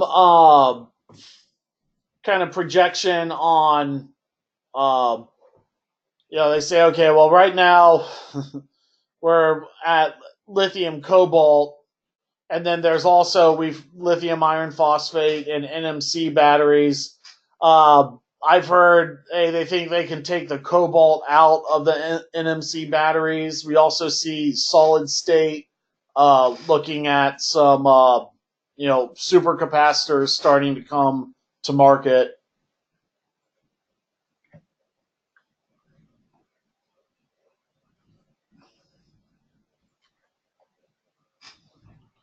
I thought these graphs were pretty neat. It can be very hard to decipher what goes into battery costs because it can be hard to tell if the studies are referencing the cell cost or the module cost, or if they're combining multiple chemistries, some which are more expensive than others.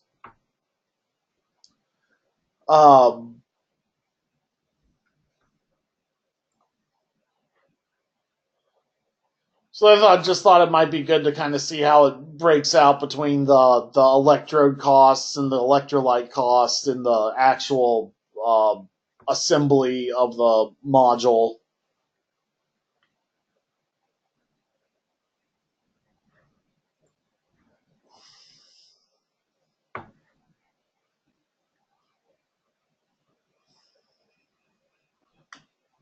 So it doesn't, to me, seem like there's too much room for the prices to drop through economies of scale in this stuff. Maybe by 20%, but I'm not sure we're going to see. I don't know what it would take for the cost of the batteries to substantially decline like we've seen in the solar industry.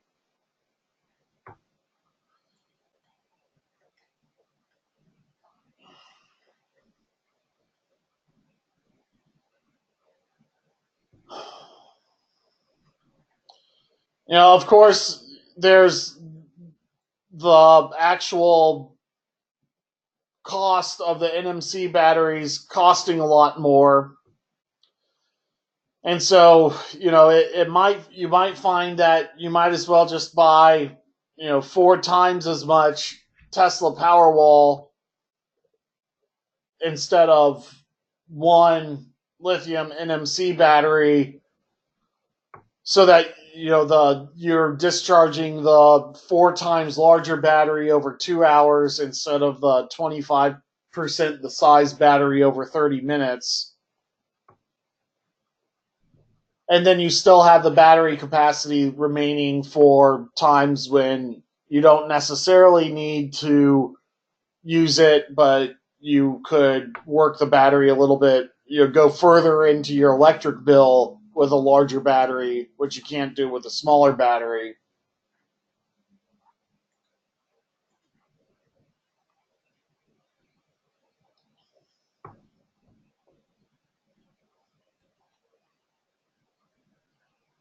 So battery prices are projected to decline. I can't really speak to what's going to cause that.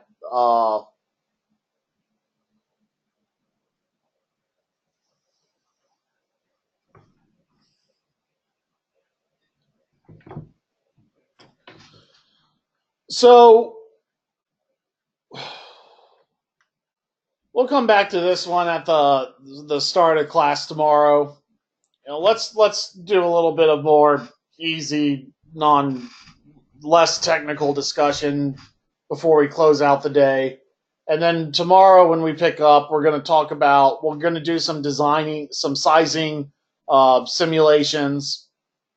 And then we'll also talk about how community solar fits into this, because I think there's an opportunity there for financing and ultimately cashing out the investors by combining the idea of commercial solar with community solar. And so we're going to talk about some of the factors that go into that. Let's do some a little bit more lighthearted conversation for the end of the day. DC coupling versus AC coupling. I don't think that the debate on which is better is solved. I'm not sure that there is a better discussion. Now, what I can tell you is technically DC coupling should be more efficient and cheaper, but in many ways AC coupling is more flexible and also has more manufacturing support at this time behind it. So what's the difference between the two? Basically, AC coupling is when the battery is on its own inverter, and DC coupling is when they share the inverter. And so to go from the array voltage into the battery, and then from the battery output, the way that this is conditioned is through a DC to DC conversion or voltage regulation. So the industry calls it a charge controller. And so what the charge controller will do is it'll take the voltage from the array, which is commonly 600 volts, and then step it down to the battery bank voltage, which in lead acid is commonly 48 volts.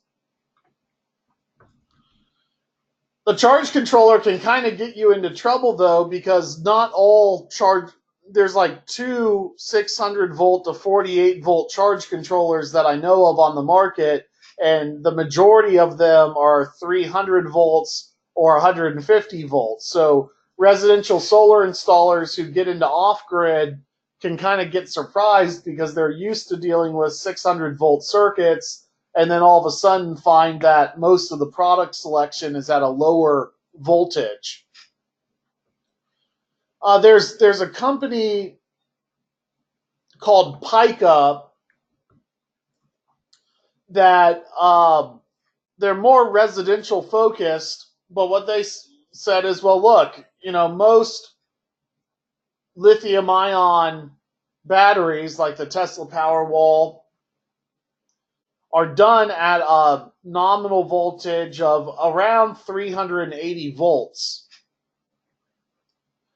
And so what they've done, and one of their competitors, SolarEdge, has done, is they fixed the voltage regulator coming out of the array at a high voltage. So the Tesla Power, the SolarEdge option puts little individual voltage regulators. They call them module level power electronics, or DC power optimizers. They've put them behind each, SolarEdge puts them behind each module, and then they combine to output a steady 380 volts to the inverter, and then SolarEdge has a battery inverter that tacks on a 380 volt lithium ion battery to it. Pika, their kind of claim to fame is they, instead of putting a voltage regulator behind every single panel, they just have one behind the string of panels, and that feeds a common voltage back to the battery in the inverter. And so by having the battery voltage and the array voltage be controlled and regulated, you can share a DC bus on the same inverter.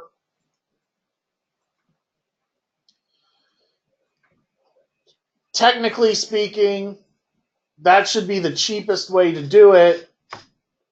To take your already high voltage solar array, and then in the lithium ion world, you're generally dealing with a 380 volt battery or higher, and then keep them on the same high voltage DC bus through a charge controller, voltage regulator, or whatever you call it. And then you share the same inverter. That way you're buying one inverter and not two, but you're also buying a charge controller. So it's really like you're buying 1.5 inverters between your charge controller and your inverter, instead of two full-blown AC or DC to AC inverters.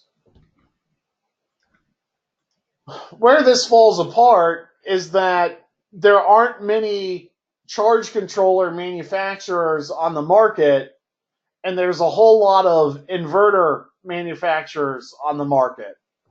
And so especially when you get into the fact that most charge controllers on the market are aimed towards lower voltage lead acid battery banks, there's a lot more high voltage batteryless solar inverters on the market. So even though technically it should be that charge controllers that just do DC to DC are cheaper than full-blown battery inverters that do DC to AC, in reality, it's about the same cost. Sometimes the inverters are cheaper. And then also, if your solar modules are far away from your batteries, you want to maintain that high voltage home run, because generally speaking, high voltage is low amperage, and that means the cable thickness is going to be smaller than a low voltage, high amperage circuit. And so, on top of that, a lot of your larger solar arrays are designed to sell back to the grid and not go through a battery. And so it's a little bit more efficient for that solar array to go directly into the load or to the grid for reselling rather than go through the battery before coming out the inverter. And so because of the flexibility in system architecture and what's currently available, it can be, it's usually going to be more feasible to have the battery system on its own inverter and the solar array on its own inverter.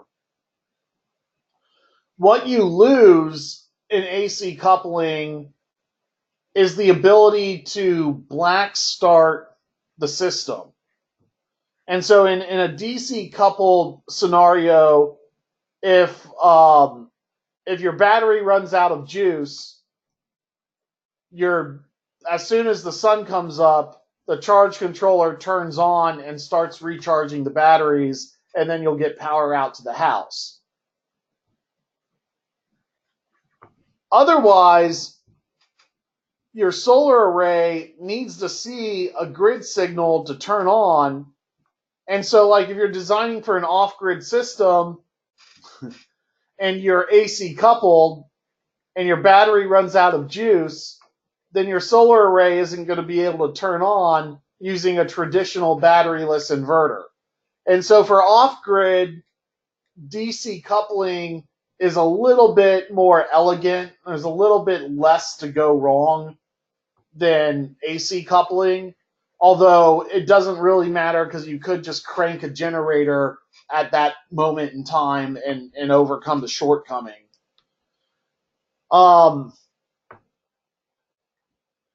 Really, if you're trying to piece together your own commercial solar peaker system, keeping everything at the AC level in parallel is going to be a little bit more simple, although you are going to have to track, log when the batteries are charging and when the solar array is producing, and make sure that those are reconciled so that you can prove that the batteries are being charged only when solar is feeding into the facility, so that you can claim the batteries are being charged by the solar array even though they're parallel connected.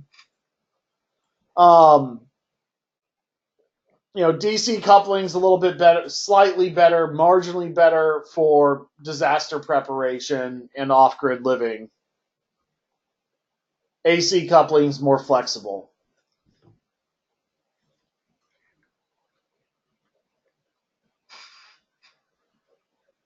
And you can do both. There's no reason why you can't have some of the solar array on a DC charge controller charging the batteries and other solar on the, under an AC coupled configuration.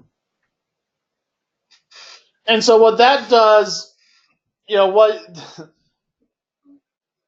so this is more for like a residential off-grid discussion, but how it translates into commercial is, okay, well, we know there's a couple of different kinds of batteries now, and we know that some of these batteries are better for 15-minute loads and 30-minute loads, and then the other batteries are better for 2-hour loads. And then if we extended this discussion into lead acid, we'd probably conclude that lead acid is better for 20-hour loads, or base load, in other words. And so the question becomes, well, can you do a combination of batteries and battery chemistries so that you could have, one battery for base load and another battery for 2-hour peaks and another battery for 15-minute peaks for when the solar array turns on and off because of clouds? Could you add a supercapacitor on top of that to kind of give maybe your standard lithium-ion batteries an extra kick of juice for the surge capacity loads? And the answer is, well, there in fact are companies who are specializing in the combination of multiple battery chemistries and energy services on site. At the residential level, we talk about it in terms of, well, maybe you have a base load battery doing lead acid, and then you have a lithium ion battery only doing peak demand management. But that's about as complicated as you can push the boundaries without, while still getting the system to work together. So kind of the term that the industry is using is called an energy server. It's no coincidence that the energy server company is also the company that is making the supercapacitors, because they need to help their clients figure out how to integrate the supercapacitors to the other battery systems on site. And so, the features being that you can combine multiple battery chemistries. It can help with, oversizing the DC arrays. If you have storage on site, you might be able to put, 1 megawatt of solar onto 200 kilowatts of AC output if you're able to safely channel that array into the battery bank through DC coupling. And so, this is just one example of an Australian company. I don't want to spend too much time on it because it's like talking about what they do and not about how to do it. But, I think it's important that whereas, say, the Tesla Powerwall or your standard battery inverter cannot manage multiple battery chemistries, there are companies that are specializing in how to actually do that. I'd say even Delta's system is not designed for multiple battery chemistry management, but it's not impossible. It's just, it's not, you have to go and find someone who's not a manufacturer of the inverter itself to figure out the control scheme for one inverter not to backfeed the other, for them to function as a, turn on and off as a function of load, without backfeeding each other. So the other company that is doing it in the United States that I found is a company called DC Systems. And so their products and services are getting focused on kind of smart grid management. As you can imagine, in a smart grid, you have kind of a similar problem of combining multiple battery chemistries and power resources through a large number of small, medium, and large players. So they're kind of a company that I think is a little bit ahead of the curve in that. Just kind of a small end of the program, day one thing to look into. When we come back tomorrow, we're going to actually open up the Excel sheet and kind of finish out modeling our own kind of personal demand management calculator. We'll transition that discussion into a commercial solar design software called Energy Toolbase to see how the professionals manage battery sizing and economic modeling, and then we'll wrap it up with a community solar discussion. So with that, we are moving towards the end of our program. I'm going to end it so that y'all have enough time to complete the quiz. And so with that, I'm going to pass it back to Lori. Wonderful. Thanks so much, John Ross. Thanks for the great information. Also, thanks to everyone in attendance today for the webinar. Certificates of completion will be issued and emailed in PDF form within 5 business days after this quiz has been successfully submitted. Shortly, the quiz will automatically appear on your screen. If you are unable to take the quiz now, you can access the quiz via the thank you or follow-up email that is sent out about 1 hour after the webinar has ended here. So have a great afternoon. We'll see most of you back here tomorrow. Thank you so much.